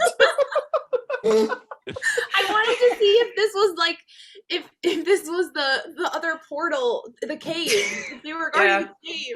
It was That's not. fair. The erection cave. This behemoth is a monstrous beast. There's It a was lot of defeated by issues the with knowing Lord what during the granaries early are. days of creation. This stupid, violent creature just threatened to destroy the world, even as it was a maid. It was an avowed enemy of Leviathan. It is a wild beast that attacks anything remotely threatening on sight. When it is hungry, it devours entire harvests and drinks entire lakes. It is vaguely hippopotamus-like bee in appearance, with charcoal black skin and long, powerful tail, poisonous and sharp teeth of white iron. So it gets 3 attacks. It has a plus 50. I don't think your belt's gonna matter anymore, Zink. No, it's not. Can I cast Spirit Guardians to protect me? No, it gets the first attack. Damn it. What? All right, let's see how bad this Instant is. karma for Let's see how bad this is. She's just a single mom. I'm just trying to get threatening about her. All right, you first take 25 hit points of damage. That brings you down to 10 hit points of your 35. Mm-hmm. And oh boy, guys. And no. next, you are going to take a 2d10 plus 10. Let's see what that does. That is when you play with fire. Drink them if you got them, kids. Oh, that is To 29 points of damage, which is going to knock you unconscious. You need to do your first death saving throw. Okay. Oh no. And it's Wait. 4 a.m. Wait, remind me what I'm rolling. You just have to roll a constitution check. Yeah, that's a Constitution minus. save. And whatever it is, it's a -1. Great. 13. 13. Nope. You succeed. Yes, you're a little closer towards life, and it gets one more attack against you, and the third attack is going to be A miss. It's tail slap with the stinger, which is a 2d12. That B is nasty. My God. OB. That is 25 points of damage, and roll a check. You're down to, if it attacks you one more time, you're dead. Okay. This is what happens, kids, when you don't behave. A 14. You're a little bit closer to life. You are unconscious. You are at negative 34 hit points. You're in the corner when everyone else awakens. The did I have rooster crows, breakfast? and you guys all wake up. Oh, I feel so rested. Did I get my full rest? Oh yeah, I gotta process all my newfound hit points. Yeah. I feel so alive. Zink's gonna so step rested. outside and look around a little bit, see if she can see anything. Did anyone learn anything about our competitors last night? You know, I saw I somebody else had some talking. dreams if Did, anyone knows how to interpret them. Herb, I learned that we probably Strange as shouldn't it feed seems. I learned that we probably shouldn't feed the boar so much pork next time. But he no was so forced cute. cannibalism. Boo. Yeah, but How's he doing? I don't know. How's he doing, West? The boar? Oh, he's awakened, but he's gonna have disadvantage on everything he does. I did my best. I tried to soothe him through the night, but he's pretty sick. So, guys, is it time to ride the mechanical bull? well, Amphitre didn't come back, so I think Zink's going, and Amphitre had to go like talk to her daughter in the moon or something. So I think Zink's like checking on her. Yeah, but after we get everyone back here, once Amphitre gets back, we can all have breakfast and go ride a bull. That's pretty fun. Okay, and at breakfast, I have a lot of questions about this competition. I'll tell you word all about cull I keep hearing thrown around. I don't remember any of this. Don't worry about it. Bart will tell you everything. Basically, I am worried about that. I do remember this part. I understand all of it. How you win is being the best ally to a friend, like me. It's a friendship I mean that competition. feels like a lost cause for me. I'm going to be honest. They get very angry if you dance. Don't dance. Singing too, pretty much. It was a pretty rough time when we had to all That's sing. Flotsam the whole thing. What am I Yeah. doing here? Why did Well, you I mean, bring me probably here? you're good to sing. I don't know what it's like up here. It's a desert. I was like a rock before. I feel like I was doing fine as the rock. And now you're here. I want to be a rock. Start like a rock. Jacob comes down and says, "It's breakfast, everyone. Let's get you all fired up for today's bull riding competition. We got sausage, we got eggs, we got bacon, we got everything boar. you want for breakfast." If Zink has been if Zink has been outside for a None of that liberal hollandaise sauce, though. Yeah, man. I'll go out after Zink and like just double check to make sure that everything's all good out there. Okay.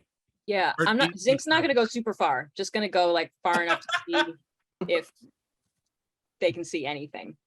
So they can see there is a sort of beehive granary with these large, huge behemoths flying around it. And you can see that on the ground, bleeding and nearly dead is Amphitre.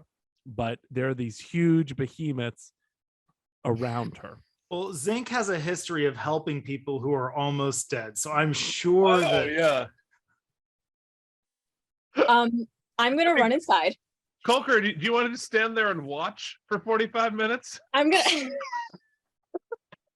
We can't keep I'm gonna holding run that inside. against him. He has helped. I'm gonna run inside and scream to Jacob. One of our friends is being killed by those bees over there. Please help. She's very important to us. I think several people have come down now, different humanoids, and the centaur is not there, and the praying mantis sort of says a lot of things, and he says, well, that's part of it. That must mean he's not worthy of being the one to get the coat. Well, no, we're not talking about him. We're talking about our friend Amphitre. Yeah, anyone who died during the night, they're not worthy to ride the bull. Nah, no, I don't know about that. I So- mean, don't you want to see her? I mean, come on, like. No, listen, I'm looking for one of my children to which all the others will bow down and all the world will bow down. If you can't survive a night, you're not that person. I mean, she's surviving and it's now day. So technically, she's like, could be resurrected right now. It's up to you to show us your power and your great wisdom, oh, sir. He says, to the bull rodeo. Damn it. So we're to believe that there are weapons in the granary? Is that the idea? Well, No I one don't know knows how that you would know but that, me. Bart. I'm assuming that there's grain. Yeah. Am I the only one who knows what a granary is? I thought Or at this point, it's full of a bunch of grandmas. Although I guess Probably some knitting or something. was the barbecue sauce Granary. picture just like left on the ground? Could anyone walk up and see? it's covered in throw up, I think. There was a lot of throw up from what I understand. Yeah, no one's cleaned it up. I don't have invisibility, do I? I feel like I do, actually. No. I don't know. How far away are the bees from like if I'm standing at, like near the door of the near the building that we're all in, how far away are the bees? They are about about 60 feet. Can I walk half that and cast? I'm gonna walk half that towards. Do I get the sense that they would see me? That they Yes, are looking around? It is morning now. It is bright day. Dude, fuck this.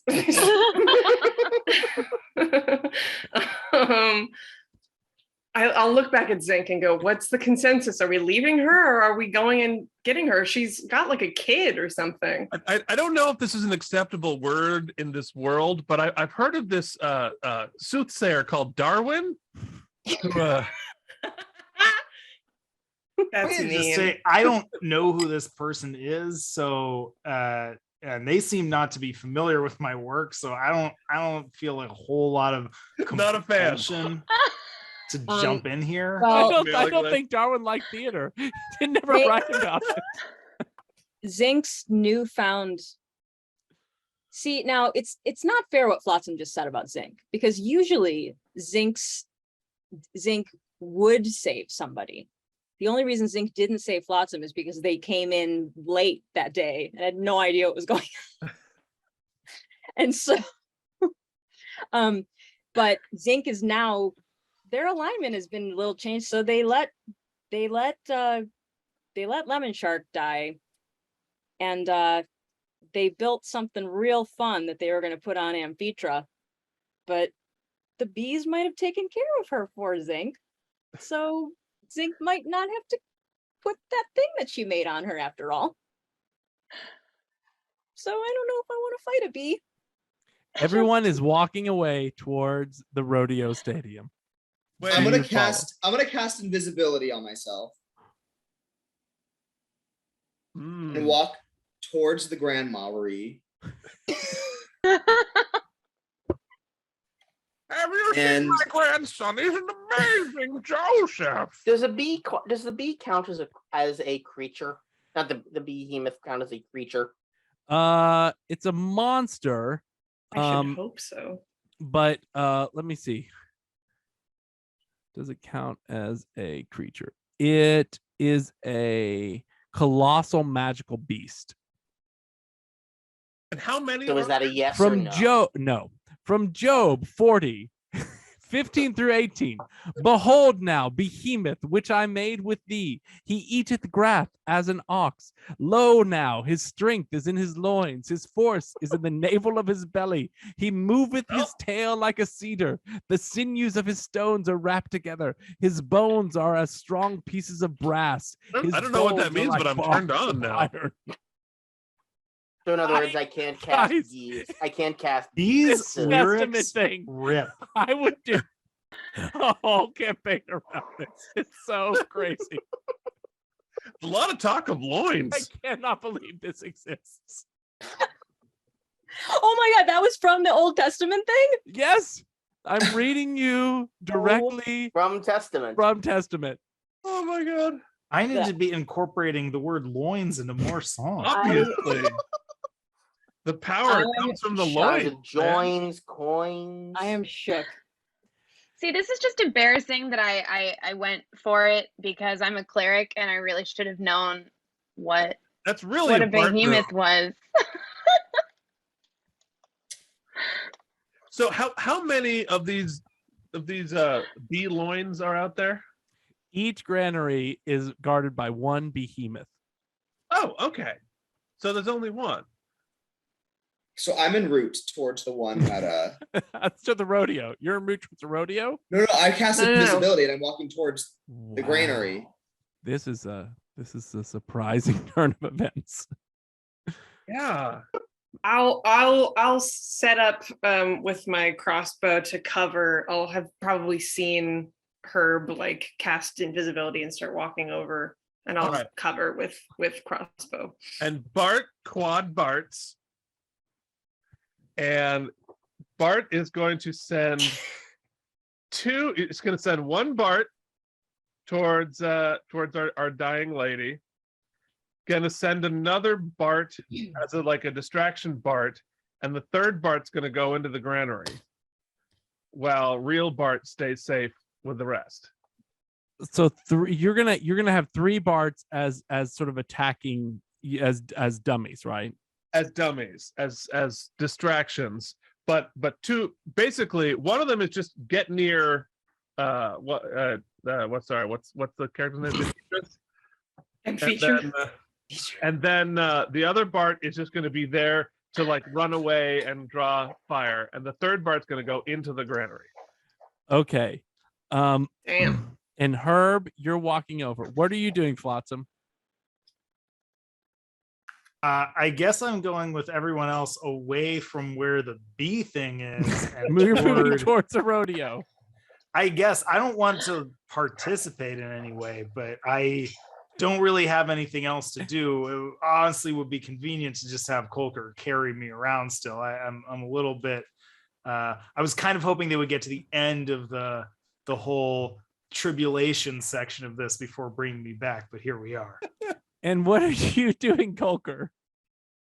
Well, I was kind of hoping I would be able to geese the behemoth, but apparently I can't because it's not a creature. So, I guess I will head toward it with Bart and Herb, see what I can help with. All right, Colker. How you're moving over there? All right. Yeah. Let's all roll initiative. Yay! And see how this goes. Where am I? Where am I at this point? Oh, where are you, Zink? You tell me. Where are you? I have not gone towards those bees. Zink No, is not going. are you following Flotsam towards the rodeo? I think Yeah, you I are. think I think I that's what am. you said you're doing. You're Yeah. moving towards Flotsam to the road. I'm All moving very slowly, however. Very slowly. Okay. Stay on the outside of things. All right. What do we have for initiative? I got a dirty 1. 23. Natural 20 plus 3. Herb Okay. got 17. 12.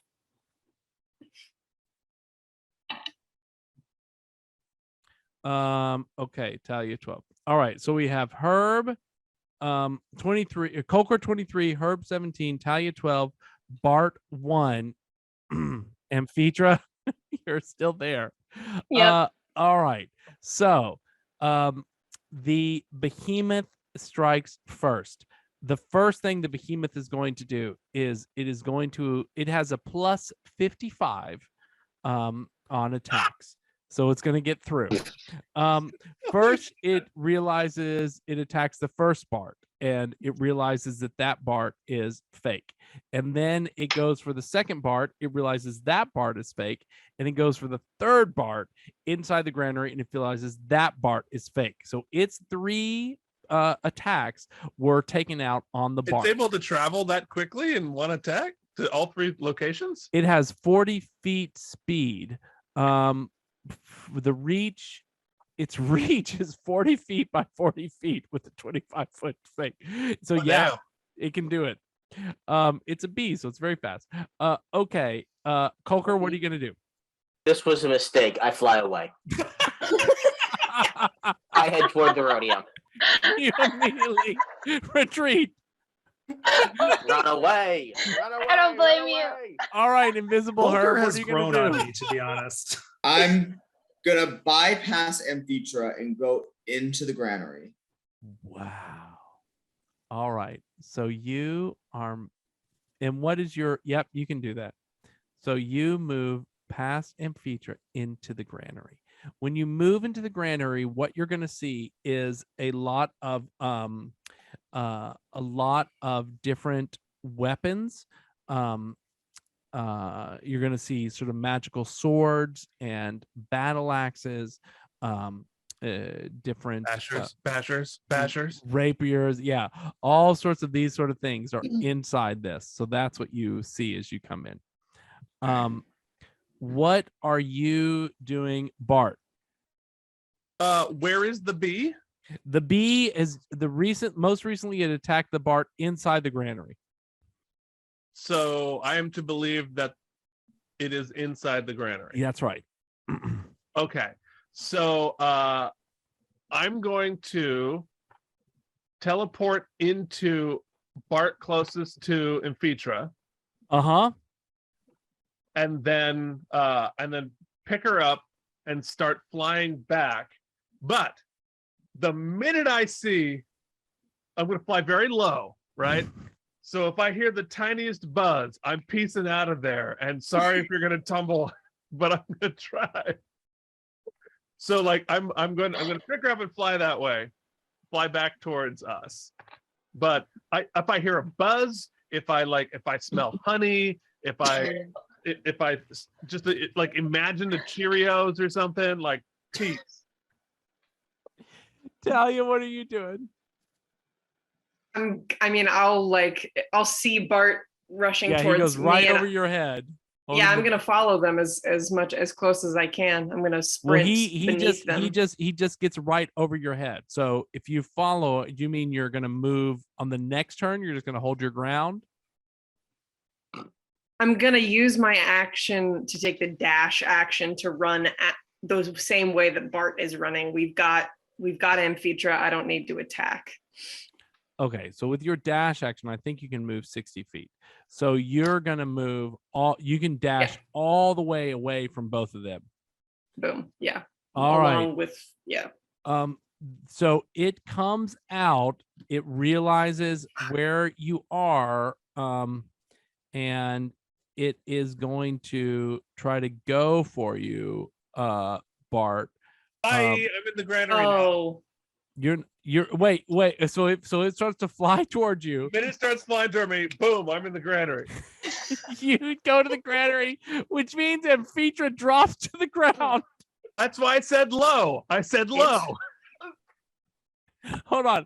You don't actually have that as a reaction, though. It's going to get an action before you get your reaction. No, I told you that was that was the plan. I smelled a bee. I heard it. There were stereos. Well, I guess you didn't dash. That's Right. So, That's right, exactly. So you prepped this reaction. That's right. That was the whole plan. All right, just like sneaking along. You move back in. Amphitre, the bee stinger goes right through you, and that takes you over your HP, and you perma-die. Bart, what did you do? Look, I gave you a chance. I did something. You can't expect it to be a smart thing to do. Oh, I deserve it. No. I deserve it. I betrayed you all. I just wanted to get home to my daughter. I did. Well, you'll see her in hell now, I guess. Yeah. For flair, if you'll allow me, DM, I would like to see that like I was sort of running, like looking behind me to see if they would come with. I want to, as I see like the stinger go towards Amphitre, cast message to just say into her head, I'm so sorry that we could not save you now, but we will do our best to live up to the excellent example of trust and of motherhood and of duty and of that you have set. Your daughter will be well with the world that we will create. I love it. And then let it. That's probably too many words, but yeah. Yeah, all she heard was for flair. The flair. Do you say And then you anything, die. Do you say anything before you go out, Amphitre? I say, take care of my daughter. It would be an honor to have her be raised by you. Be all right. I'm a mom now. I'm a parent. Oh no. Wow. Great.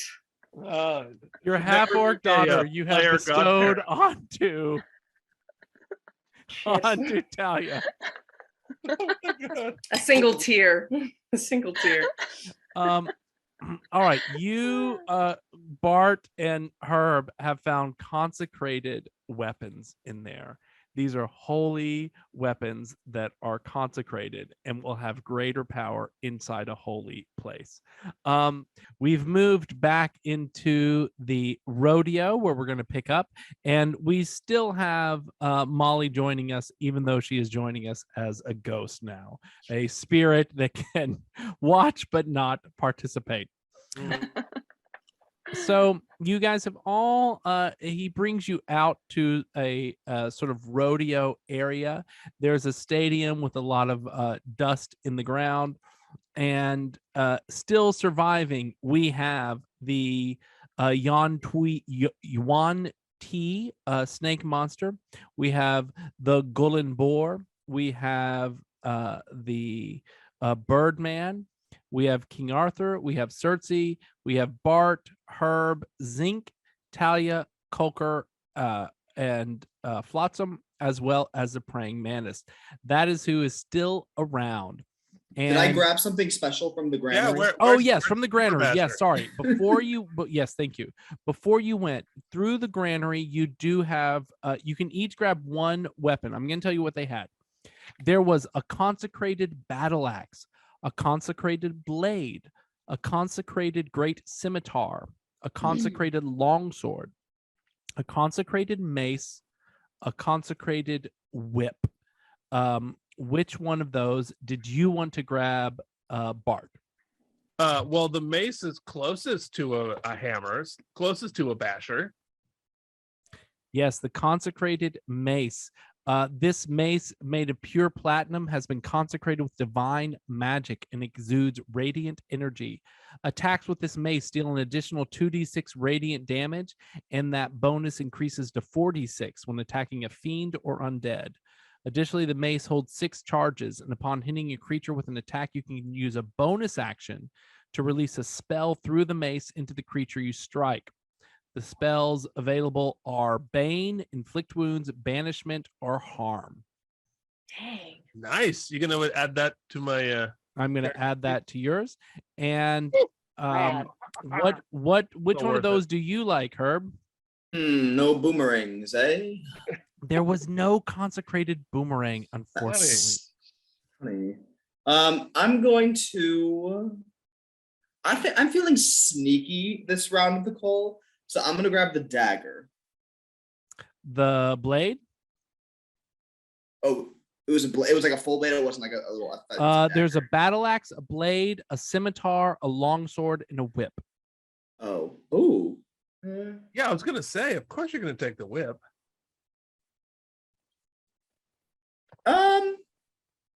Yeah, I'll take the whip. The whip, you gain a +1 bonus to attack and damage rolls made with this magic weapon. The bonus increases to +3 when you attack undead. When you roll a 20 on an attack roll, the target takes an extra 2d6 slashing damage.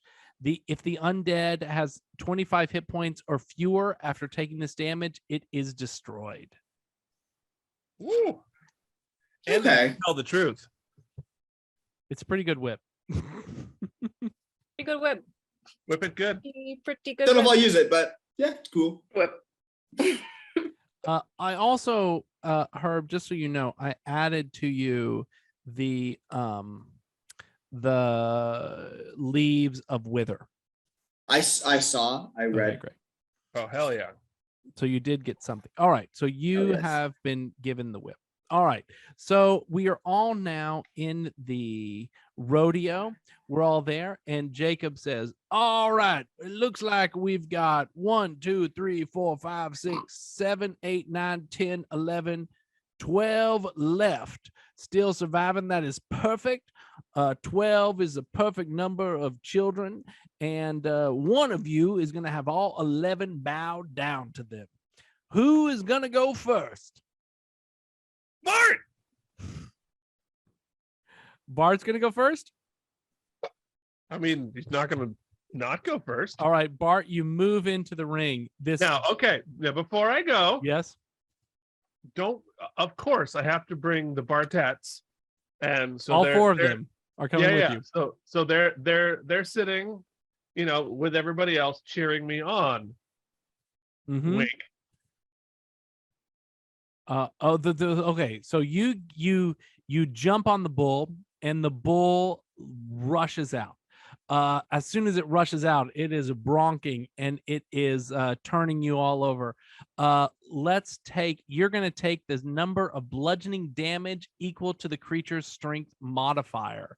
That means you're going to take 8 bludgeoning damage on round 4. 1 by. You mean 4? Huh? You mean 4 as guardian? Yo. All right. 4, and now I need you to roll a dexterity check. Okay. Now, if I start to get loose, remember I can fly, so I can just sort of hover above, holding onto it as necessary. So I'm prepared to fly. All right. Roll your dex check. Let's see what happens. Okay. I rolled a 9. Do you have any animal handling? Animal handling. I have a -1. So that's gonna become an 8.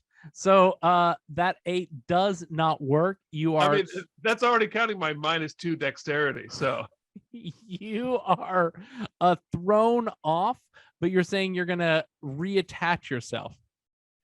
Yes, I'm gonna sort of fly up a little bit and reattach. Okay. You reattach yourself, and the bull of heaven stomps the ground with extreme force, causing the ground around it to shake. You must make another dexterity saving throw. Okay. 7.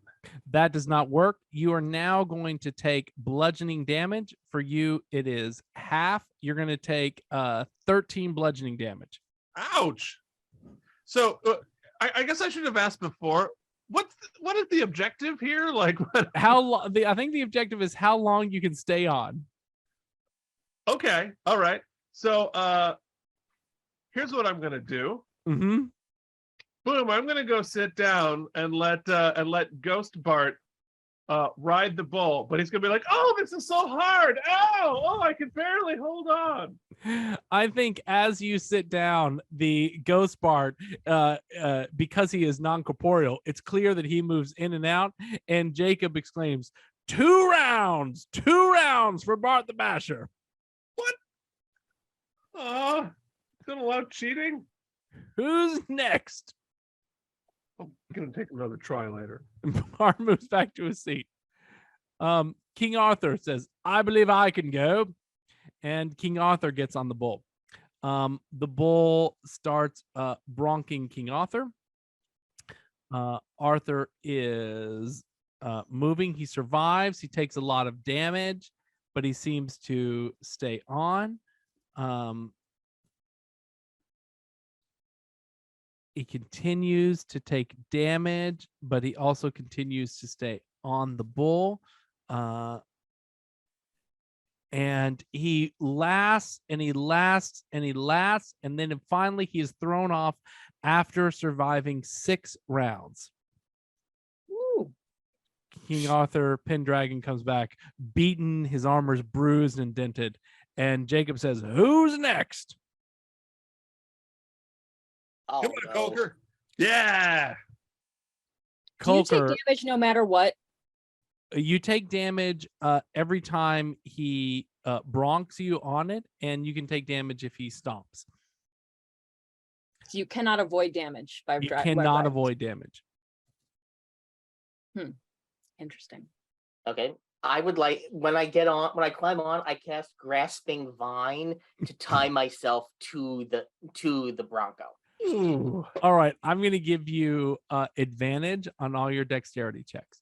So first it bucks, and you're going to take 8 bludgeoning damage, and then roll your dexterity check. Do you have animal handling? I have a +0 on animal handling. Okay. Yeah, so just regular dex check. 7. That does not. Wait, I didn't roll for advantage. Sorry. Oh yeah, you have advantage because you have grasping vines.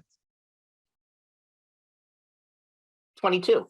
Yes, you stay on. So now you are into round 3. You're going to take another 8 bludgeoning damage and roll a dexterity check.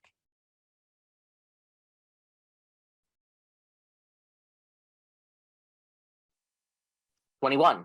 You survive. You take another 8 bludgeoning damage and roll another dexterity check. You've now taken 16 bludgeoning damage.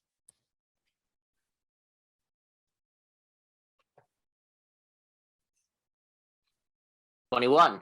You take 8 bludgeoning damage. You're now down to 24 bludgeoning damage, and roll a dexterity check.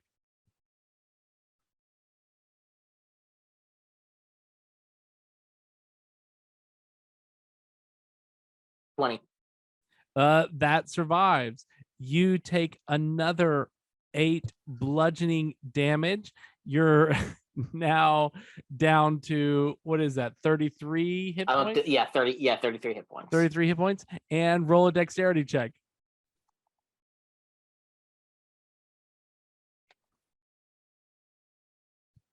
20. You take another 8 bludgeoning damage. You are now down to 25 25 hit points. Go. How many rounds is this so far? You are at 7. You're almost at 8. Okay. You've beat King Arthur Pendragon. Natural 20. You survive. You take another 8 bludgeoning damage. You are now down to, what is that? 17. And roll a dex check.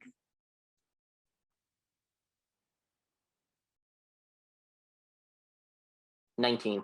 You stay on. You are now down to 9 hit points. 9 hit points. Roll another dex check. Wait, Bart starts taking a short rest while this is happening.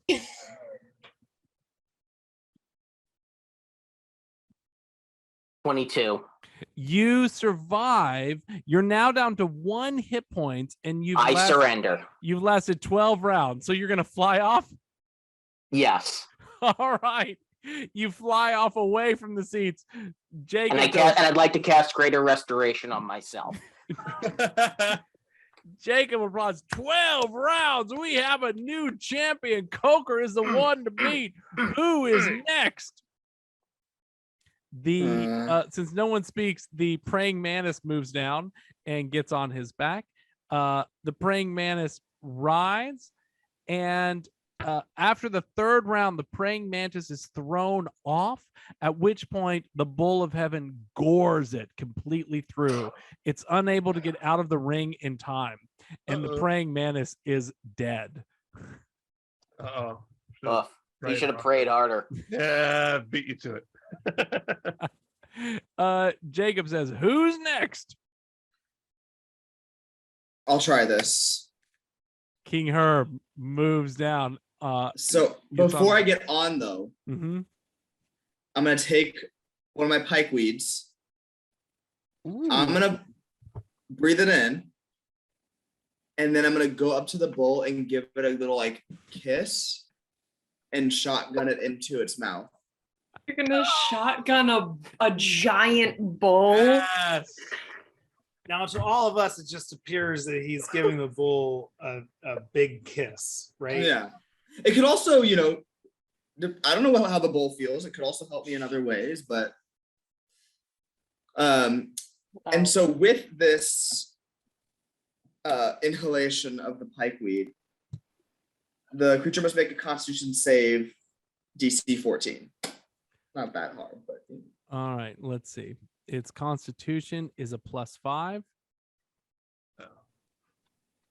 And it hold on. With its +5, it rolls a 10. That's 15. It survived your shotgun pikeweed effect. Dang. I was gonna try to make it calm. But so great. So now we're just gonna try this. What's your animal handling? +2. Okay, you're gonna get a +2 on all of these deck saves. Okay, I'm also wondering. So now I've been watching a few rounds. I'm kind of studying the pattern of the bull. Mm-hmm. And now what was it that I was looking at on my thing?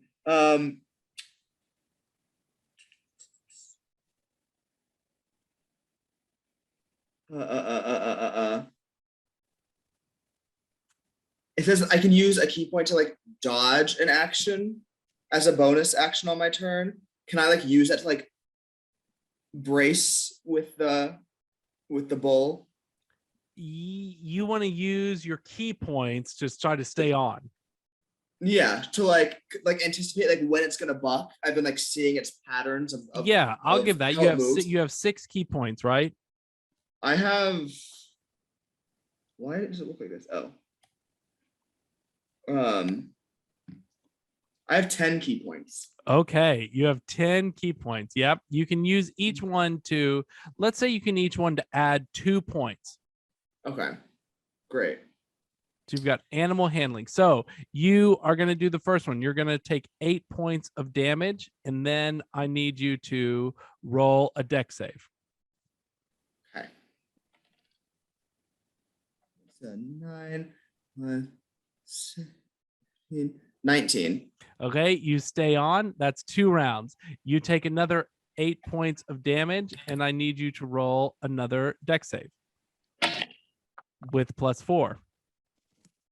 18 plus 6. That's 24. That stays on. That's 4 rounds. You take another 8 points of damage, and I need you to roll another deck save.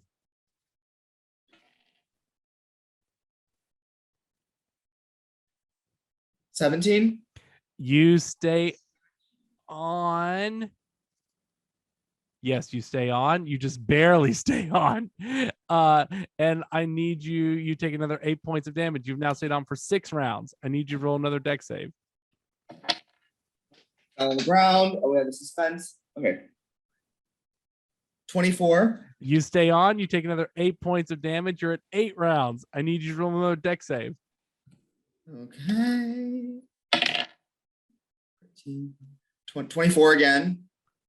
You are at 8 rounds. You're at 43 hit points. I need you to roll another deck save.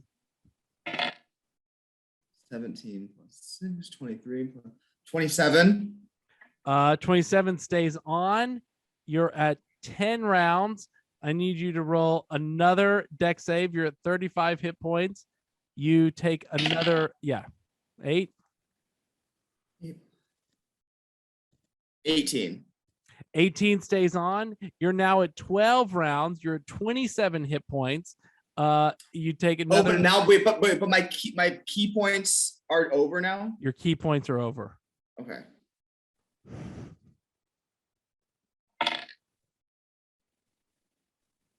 $18. 18 just stays on. You now are at 14. You have surpassed Kulker. You have 19 hit points left. Oh my god. You have another deck save. All right. Okay, this one I think knocks me off. 6 plus 12. Yeah, that one's 14. That does not get it. So at 19 hit points, you are thrown to the ground. And now, because you can't fly, it's going to run at you. What? So so it's going to come at you. And can I use how high? Oh, wait. Can I react? Big. It's a giant bull. How high is the nearest thing jutting out from the stadium? The nearest place ledge to you is about 10, 11, 12 feet away.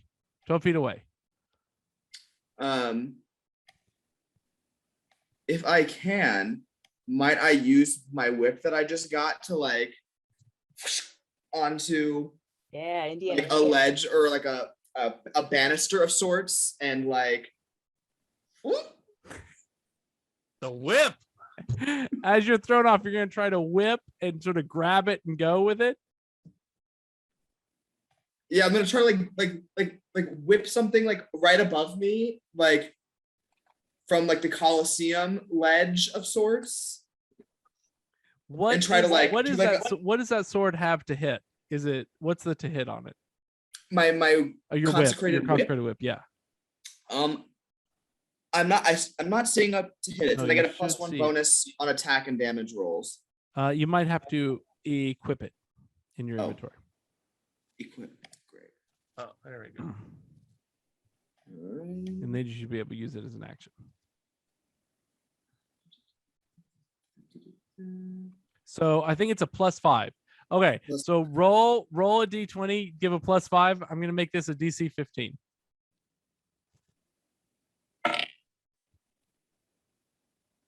$13.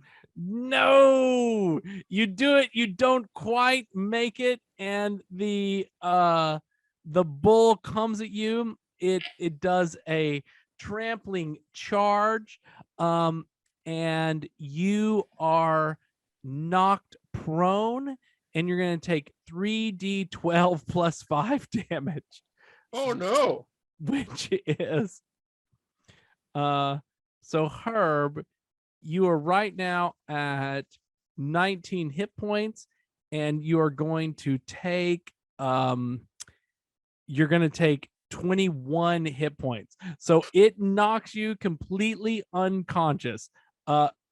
Everyone in the stands, you have a chance to have an action.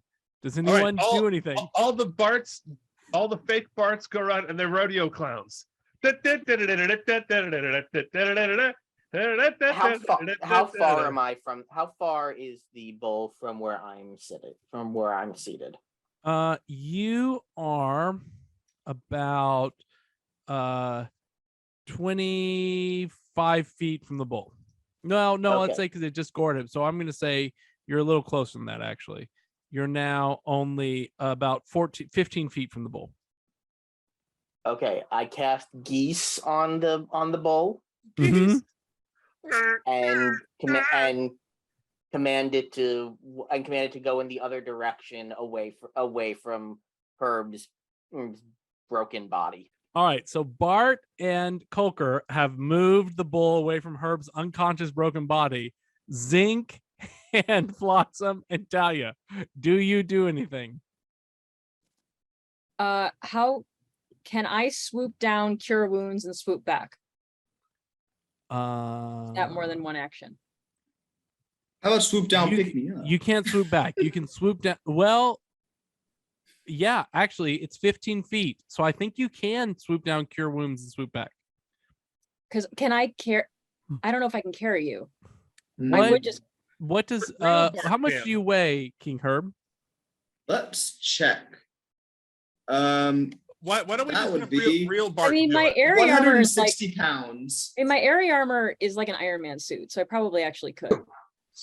Zinc, if you add another 162 pounds, you're already carrying 272 pounds. You can carry 300, so you could not add 162. But Bart can. But so Bart is one of the 5 Barts down there. Just whoever's close enough to it, we'll just pick them up and take them back. All right, so you and Zinc together are gonna take him back. If Zinc feels like she wants to help, that's fine. Yes. All right. I will cure wounds. I will swoop in, cure wounds, and you can pick him up and take him. So King Herb, you awaken on the stands. So that's 1d8 plus 3, which you're gonna get back. Oh, lame. 4. Work. Still dead. Isn't he at 1? No, he was at -3, I believe. Oh, there you go. Oh, so now he has. Yeah, so now he's at 1. Yeah, he's just away. Great. So he's alive-ish. 1 hit point, great. And like I'm safe in the stand. So. But didn't you have? Who was it? Herb? Didn't you become fragile when you drank? Who was it that became fragile? Oh, that's a very convenient time to bring that up. I'm just gonna believe. I believe that that's 2 hit points. You're still unconscious because you're fragile from that weird boon you had in Eoskar's temple. Now I don't see that added into my trait, so I don't know if it really stuck. Is the thing. I might have outgrown that. I drink my milk. West. Took his calcium supplements. Fine, whatever. I'm unconscious, but I'm safe. You're safe. What did we say? 14 rounds? Is that what we said? I think that's right. Yeah. All right. Wow. So And hey, I just want you to know, I could have helped you using my levitate spell. One of my spells would have been useful, but it was not necessary.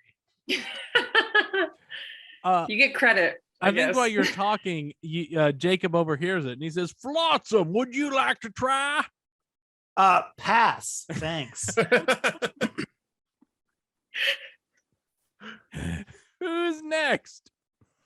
At this point, the Gullen-Burstyn goes down and tries to sort of, vines grow out of him, and he attaches himself to the bull, and the bull he stays on. He doesn't stay on for 12 or 14 rounds. He stays on for about 8 rounds, and then he is thrown off, and the bull runs right at him and gores him, and Gullen-Burstyn is destroyed. Was that my friend? That was the boar, yeah. Oh no, that's Talia's friend. He wasn't. That's not the demigod. Talia, did you do anything to help Gullen-Burstyn? No.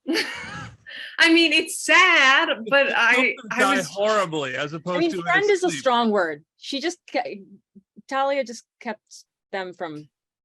Yeah, I didn't want him to die before this, but he's on his own now. I don't know. I close my eyes and sort of say a quick little couple words in my head. I message him again like I did for Amphitre, and I just go, I don't know if you can even understand what I'm saying, but I guess I'll try to mimic some of the sounds I heard him speak and just sort of I don't know if you can just make a bunch of noises. I hope that that's comforting. Peace out. Yeah. I think the comforting last message for anyone would be to someone to horribly mangle their native language. Yeah. I mean, you probably said something, but it was wildly offensive. Yep. Now, quick point of order. Am I aware of this thing that Thalia is doing of like sending messages to the dying? Oh, I don't think they're trying to be stealthy about it. Oh yeah. No, I just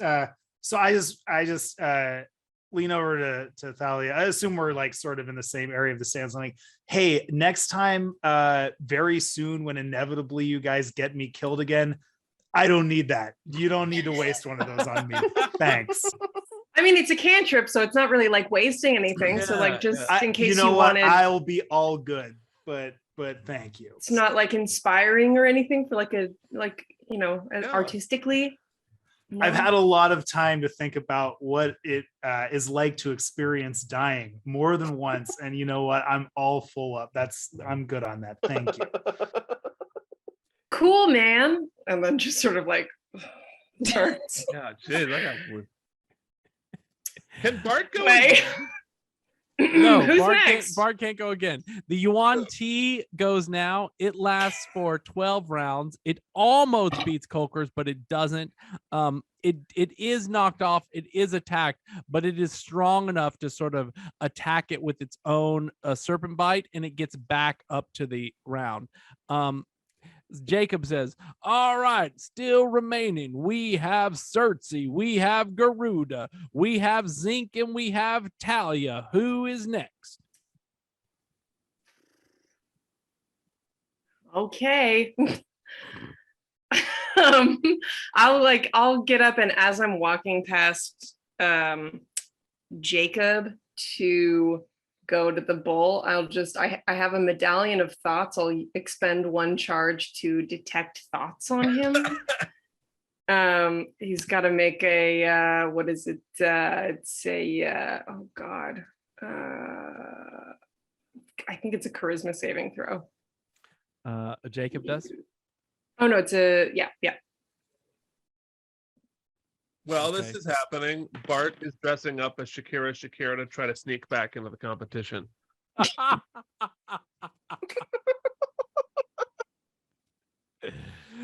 Ain't no rule says an absent character can't ride the bull. That's right.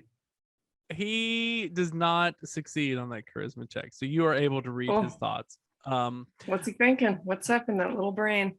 I think what he's thinking is he is rooting for Garuda.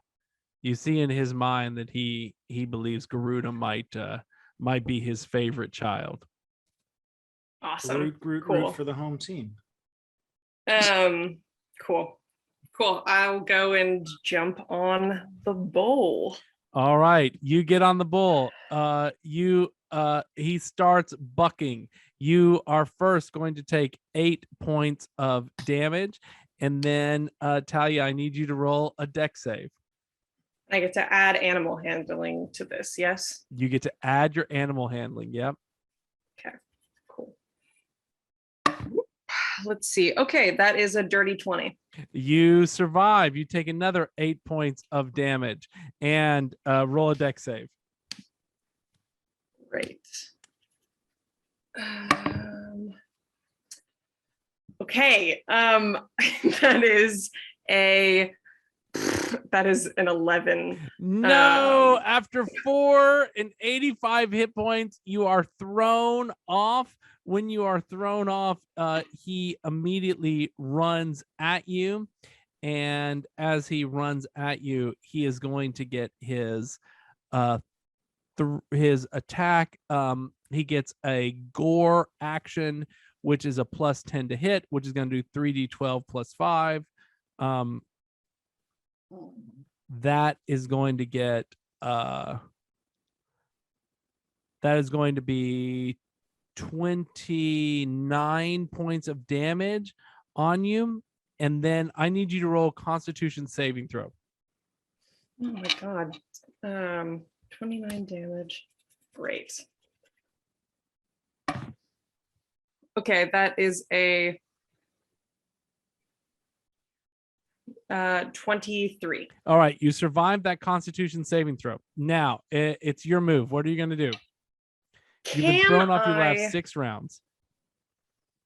Yeah. Could I? It's only a 15-foot like. It's only a 15-foot like pit that we're in, right? Mm-hmm. Could I try to? I think my jumping speed can get me up to the top. Like, I can high jump onto that? Could I try to like jump off of the top of the pit to try to remount? You want to try to get back on him? Yeah. Oh, yeah. Yeah, you can try that. Go. Let's see. Why don't we roll a strength check to see if you can do it or not? Oh, wait Would it not be like an athletics check? Oh yeah, you're right. Do make an athletics check. Oh, awesome. They can get back on. Yeah, but you didn't. Okay, that is. I technically never was bucked off. That is another 23 to You get don't back make on. it. To get back on him, it's a strength 19 plus 5. So it would need to be a 24. So 23 does not make it, which means you fall to the ground. And now it comes at you again. And now it's going to stomp the ground with extreme force, causing the ground around it to shake. You need to make a dexterity saving throw. Great. 15. 15 is you just make it. So you are not knocked prone, but you do take 12 points of damage. Okay. So it's your turn again. You are now at 44 of your 101 hit points. Damn, you're Hey, Thalia, do you want to be levitated? I've tried to point out before how strong Talia is. I know. Talia's really the tank here, not Bart. Mm-hmm. They're killing it. 44. I want to. I don't know, man. Yeah, I'll jump out of the pit. Yeah, I'll jump out of the pit and I'll try to get back up with my friends. All right. Evading the bull. You get out. You have not done enough. Circe now goes down, and Circe tries to ride it. Circe lasts very long. There's all sorts of magic and spells going on. Circe is sort of flying, reattaching, phasing in and out, and all this stuff. But at the end, after 12 rounds, Circe is eventually thrown off and goes back. It is now only Zinc or Garuda. Who's next? Asked Jacob. I've seen what happens when one person decides to be bowed down to, and I do not want to be that person. So I will have to abstain from riding your magical bull. Wow. Oh. So Garuda goes on. Now, I'm going to ask you guys if you do anything while Garuda rides. So Garuda lasts for 2 rounds. Do you do anything? I'm unconscious, I believe. Well, I'm working on a song about Zinkadinga's badass response. That was cool. Well, and I think Bart is flying up, getting ready to hop back on as soon as Garuda's thrown off. Is Jacob the only other person in this whole thing? Is Yep. just the 12 of us and him? Well, there's less than 12 now, but yep. Should we kill Jacob? Oh, snap.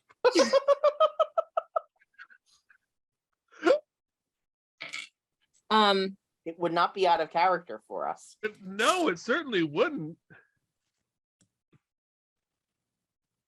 Oh boy, there's going to be one more angel in heaven. Um, One more Please let me star in the use sky. Jacob's stats in Testament. oh my god. Oh god, he has like 500 hit points. Hell no. It's so good. Um, These, I will say that the people who wrote it definitely did not want any of their heroes to die.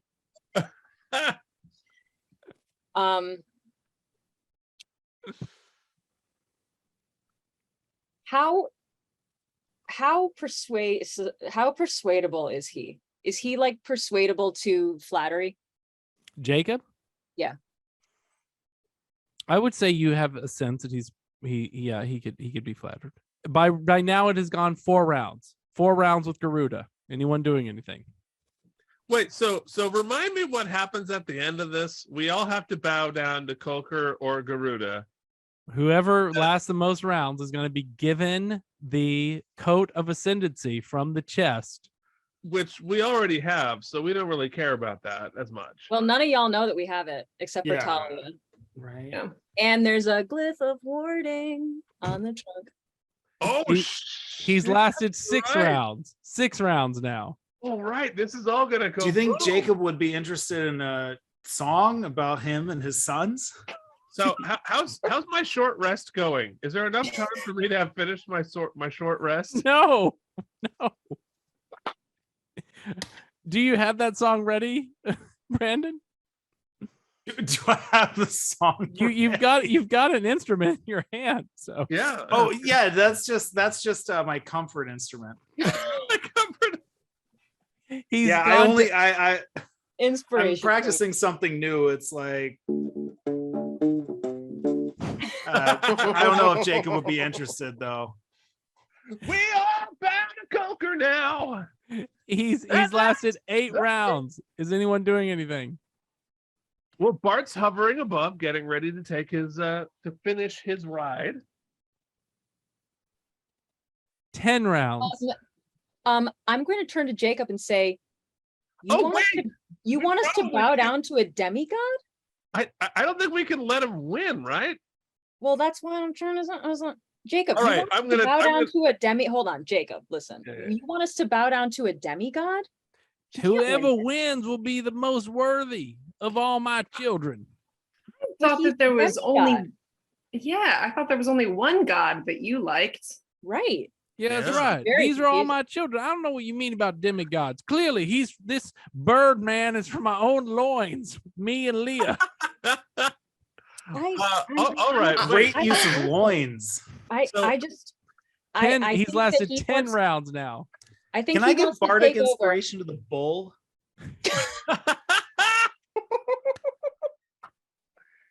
Yes. Yes, Yeah. you can.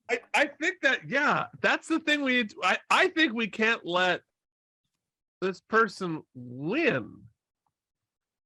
So, all right. So I'm going to send, while that's happening, I'm going to send the 4 Barts to like flop around, like ride the bull and try to distract. Bardic inspiration. Yeah. Like, oh, you're going to fall. Oh, don't fall off. Bloop, bloop, bloop, bloop. I think that's And what are you doing? What are you doing, Flotsam? I'm playing a song for the bull to inspire it to throw this man off. Throw the Birdman. It's an epic battle song called Bull versus Birdman. It goes. Hopefully, it's actually much shorter than most of my epics because I don't want the Birdman to last more than like another round. So it's a very speedy song. And what are you doing, Kolker? I'm gonna cast geese on the bull again and command it to flip Geese. upside down and try and squish Garuda. And Talia, what are you doing? I am going to, while I'm talking like with Zinc, like about like how this guy is a demigod, I'm gonna cast Vicious Mockery on Jacob and try to do it like subtly. so that in his head he hears, "Yes, 'tis I, Garuda, the god. I frown upon your god," and like add in a couple like, "Whoa, like, oh no, this bull is crazy," to sort of make it realistic. And what is Herb dreaming about? Oh. Yeah, I don't know. He's dreaming. Oh my god, my kicked over my trash can. And disappeared. He's dreaming of winning, getting out. Maybe, yeah, that's it. So How many rounds did Herb go again? 14. 14. Oh, Herb's our leader. Yes. And he's lying dead on the ground. Oh, right. Okay. I thought unconscious in the stands. If he goes one more round, then Bart's gonna escalate the action. And what are you doing, Ghost of Amphitre? I am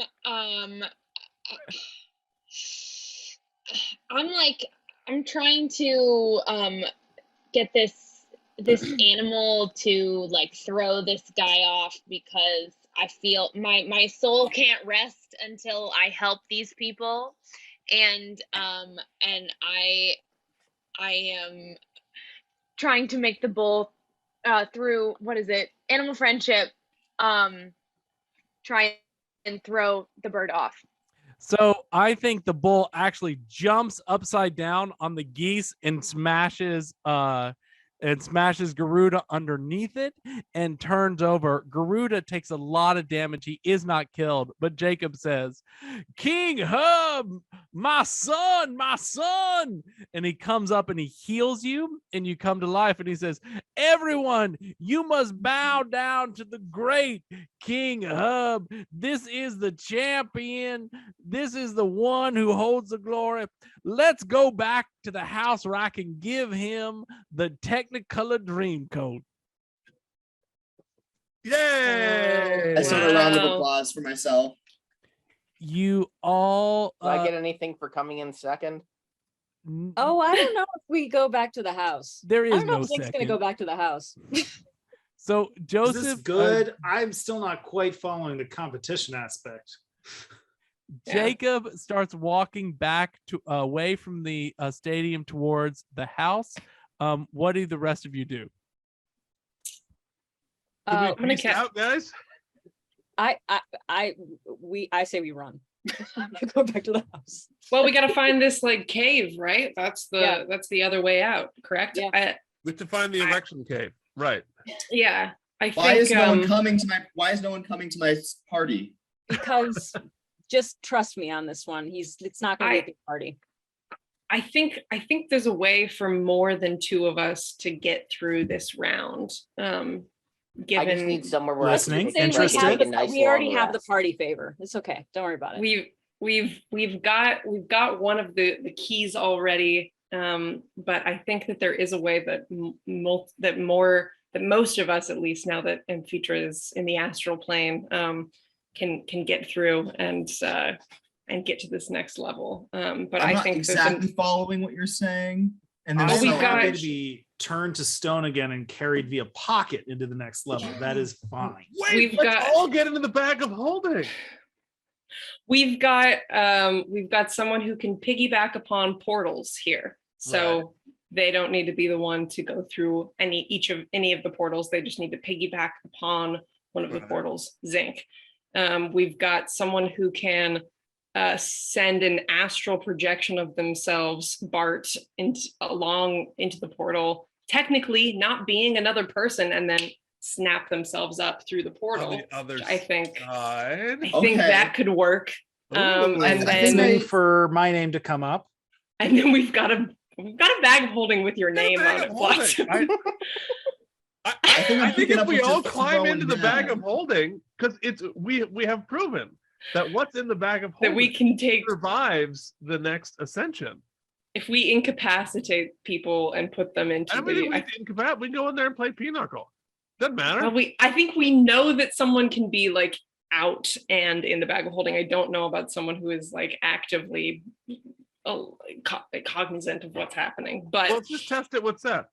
At the very least, I think we've got a solid chance to get most of our party, if not all of us, through. But I think finding this cave is going to be the next thing. I don't think we got to fuck around with this guy. Okay, No, so I have an idea. I just need a nap. I'm gonna stop and say, Jacob, sir, and he'll turn around to me, I assume, and he's already walking away. I'll say, yeah, are you gonna follow halt. him away? What's going on? I'm gonna say halt. Oh, I am feeling generous, and I would like to withhold my reward and offer it to the next group of travelers that comes through to see if they can have a chance to win it. Well, it would But go in to exchange- Garuda. It wouldn't go to if you're going to give it to the second. That would be Garuda. Okay. So give it to Garuda, but as an exchange for my kindness and generosity, might I be given a fast track or help in finding this cave which holds the next challenge? Well, I don't know nothing about no cave, but I can tell you what I do know. And he spreads out a map in front of him. And he says, we are here in the land of Canaan, as you can see. And if you go from the land of Canaan to Heliopolis, that's where you will find the Pharaoh. oh, there was someone who wanted to drought that place. Hmm? Yeah. I don't think so. I just want to get the pharaoh's like blessing. I just want a nap. Yeah. I'm in severe pain. While Herb is like asking about the cave and stuff, and Jacob's like talking about this map, I'm gonna expend another charge to do detect thoughts, and I'm gonna not care about whether or not he knows that I'm diving to deeper thoughts, and I'm just gonna like push to like hear the deepest thoughts that he might have about like what he's talking about on this map. I think you're going to sense that what he wants more than anything else is for his own kids to become the favorite of the pharaoh and have not only the brothers bow down to them, but have all of the empire bow down to them. Can you push past like the kids and just like hear about like this pharaoh? Is there any way to like get past the goopy like family shit and just tell me about like what that pharaoh's about? Or is that all? Is that all he's thinking about? No, he is the pharaoh. Harry's mom is watching. The pharaoh is a king, and this king is very temperamental. He tends to kill all those near him. He seems very distrustful, but Jacob is pretty sure that whoever he gives this coat to will be able to impress the pharaoh and get past his meaner impulses. Hell yeah. So let's out of his brain. The pharaoh, I guess. So I'll tell Jacob, you know what, actually I'm going to keep the coat, but why don't you go and present it to me here? It is what I would like. And since I won, you must do what I say. Present it to you where? Here in the Coliseum. Go get it and bring it back. Okay. We gotta run really fast then. What did you do? How big is this? We're gonna blow up we this gotta poor get guy away. for no reason. Yeah, we can. All right, we can. so yeah, I think we're just gonna leave. Yeah, we gotta soon go. As soon as he's out of sight, we're gotta go. gone. Gonna peace out and Absolutely can. Whatever we gleaned from the map, like that's the direction. yeah, and basically this old guy who's been nothing but generous and kind and fed us beautiful meat. Let's blow him up and run.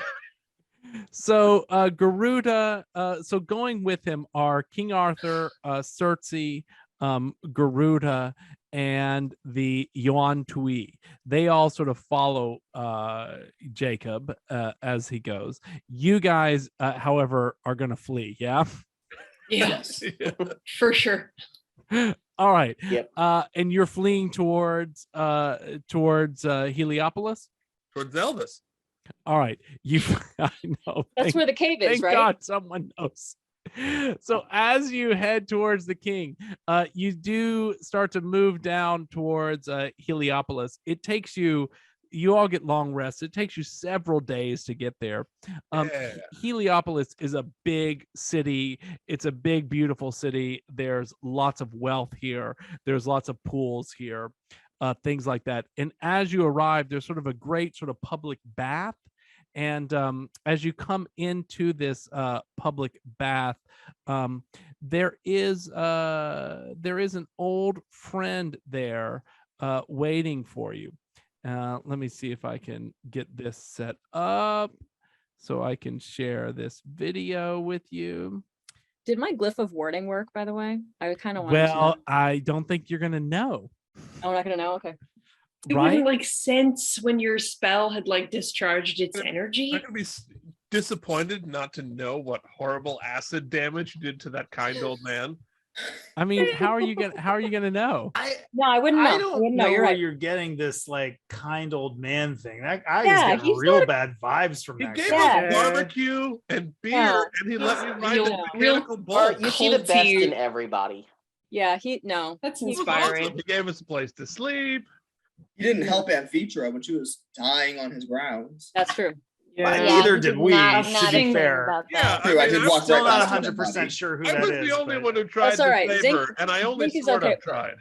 Zinc's okay with it. That's all right. They're cool. So as you get to Heliopolis, you come to this bath, and reclining on a bench with their new pet, you see. Oh, hi, I didn't see y'all there. Hey, it's Shakira. Just hanging out at the pool, you know, me and Lil Batty, doing what we do. How'd you guys get here? What, you know, we got separated somewhere along the way. It's not too bad out here, but I guess, you know, we should get on and finish that CULL now, right? All right. Oh, see, look, Lil Batty's already ready to go. Wow. And I think that's where we will end tonight. Oh my god. Amazing. Thank you, Molly, for playing. Molly, your animation is amazing. All the Yes. way it's amazing. Thank you for having Yes, me. incredible. We love it. Thank One out you. for Amphitre. Y'all are the best. Yeah. This is Sorry so that I fun. disrespected your character so much. Aren't they the best? Well, I They didn't killed know you. We But you got tried. truly though, you got the full guest experience of being killed by us. That's right. Trust me. Yeah. It's Like an slowly honor. dying in front of us while we watch you. Hey, watch it the was a lights go cool- out. Cool I way to think- die. Shakira is the only one who, because I was supposed to kill her and I didn't. She was That's like, right. "Okay, I'm That's supposed to right. kill her." Irony. Yeah. Wow. That's right. Is Shakira the only Listen. one who hasn't officially died? Yes. You went to Furby You Land. never She forget did your die, she did first Furby time being left to die by these people. Yeah. Although to be fair, you died way faster than Flotsam did. Like in Yeah. elapsed time, Flotsam died for like probably an hour and a half. Oh my god. And feature, she got to go quick. That behemoth. Whew. And Flotsam, you live another day. Flotsam yet There it survived. Surprisingly, another day. Who could have foreseen? No one. No one. There was a lot of opting out that was possible in this particular campaign. Yeah, you always took the lower optional note. That's how you got through the show. That's the way. Option down, maybe. Oh my god. You guys are amazing. We're going to take a month off, but we'll see you all again in September. Thank you all for playing Broadway Hit Points. Like us, subscribe on Facebook, follow us on Twitch. Goodbye, everyone.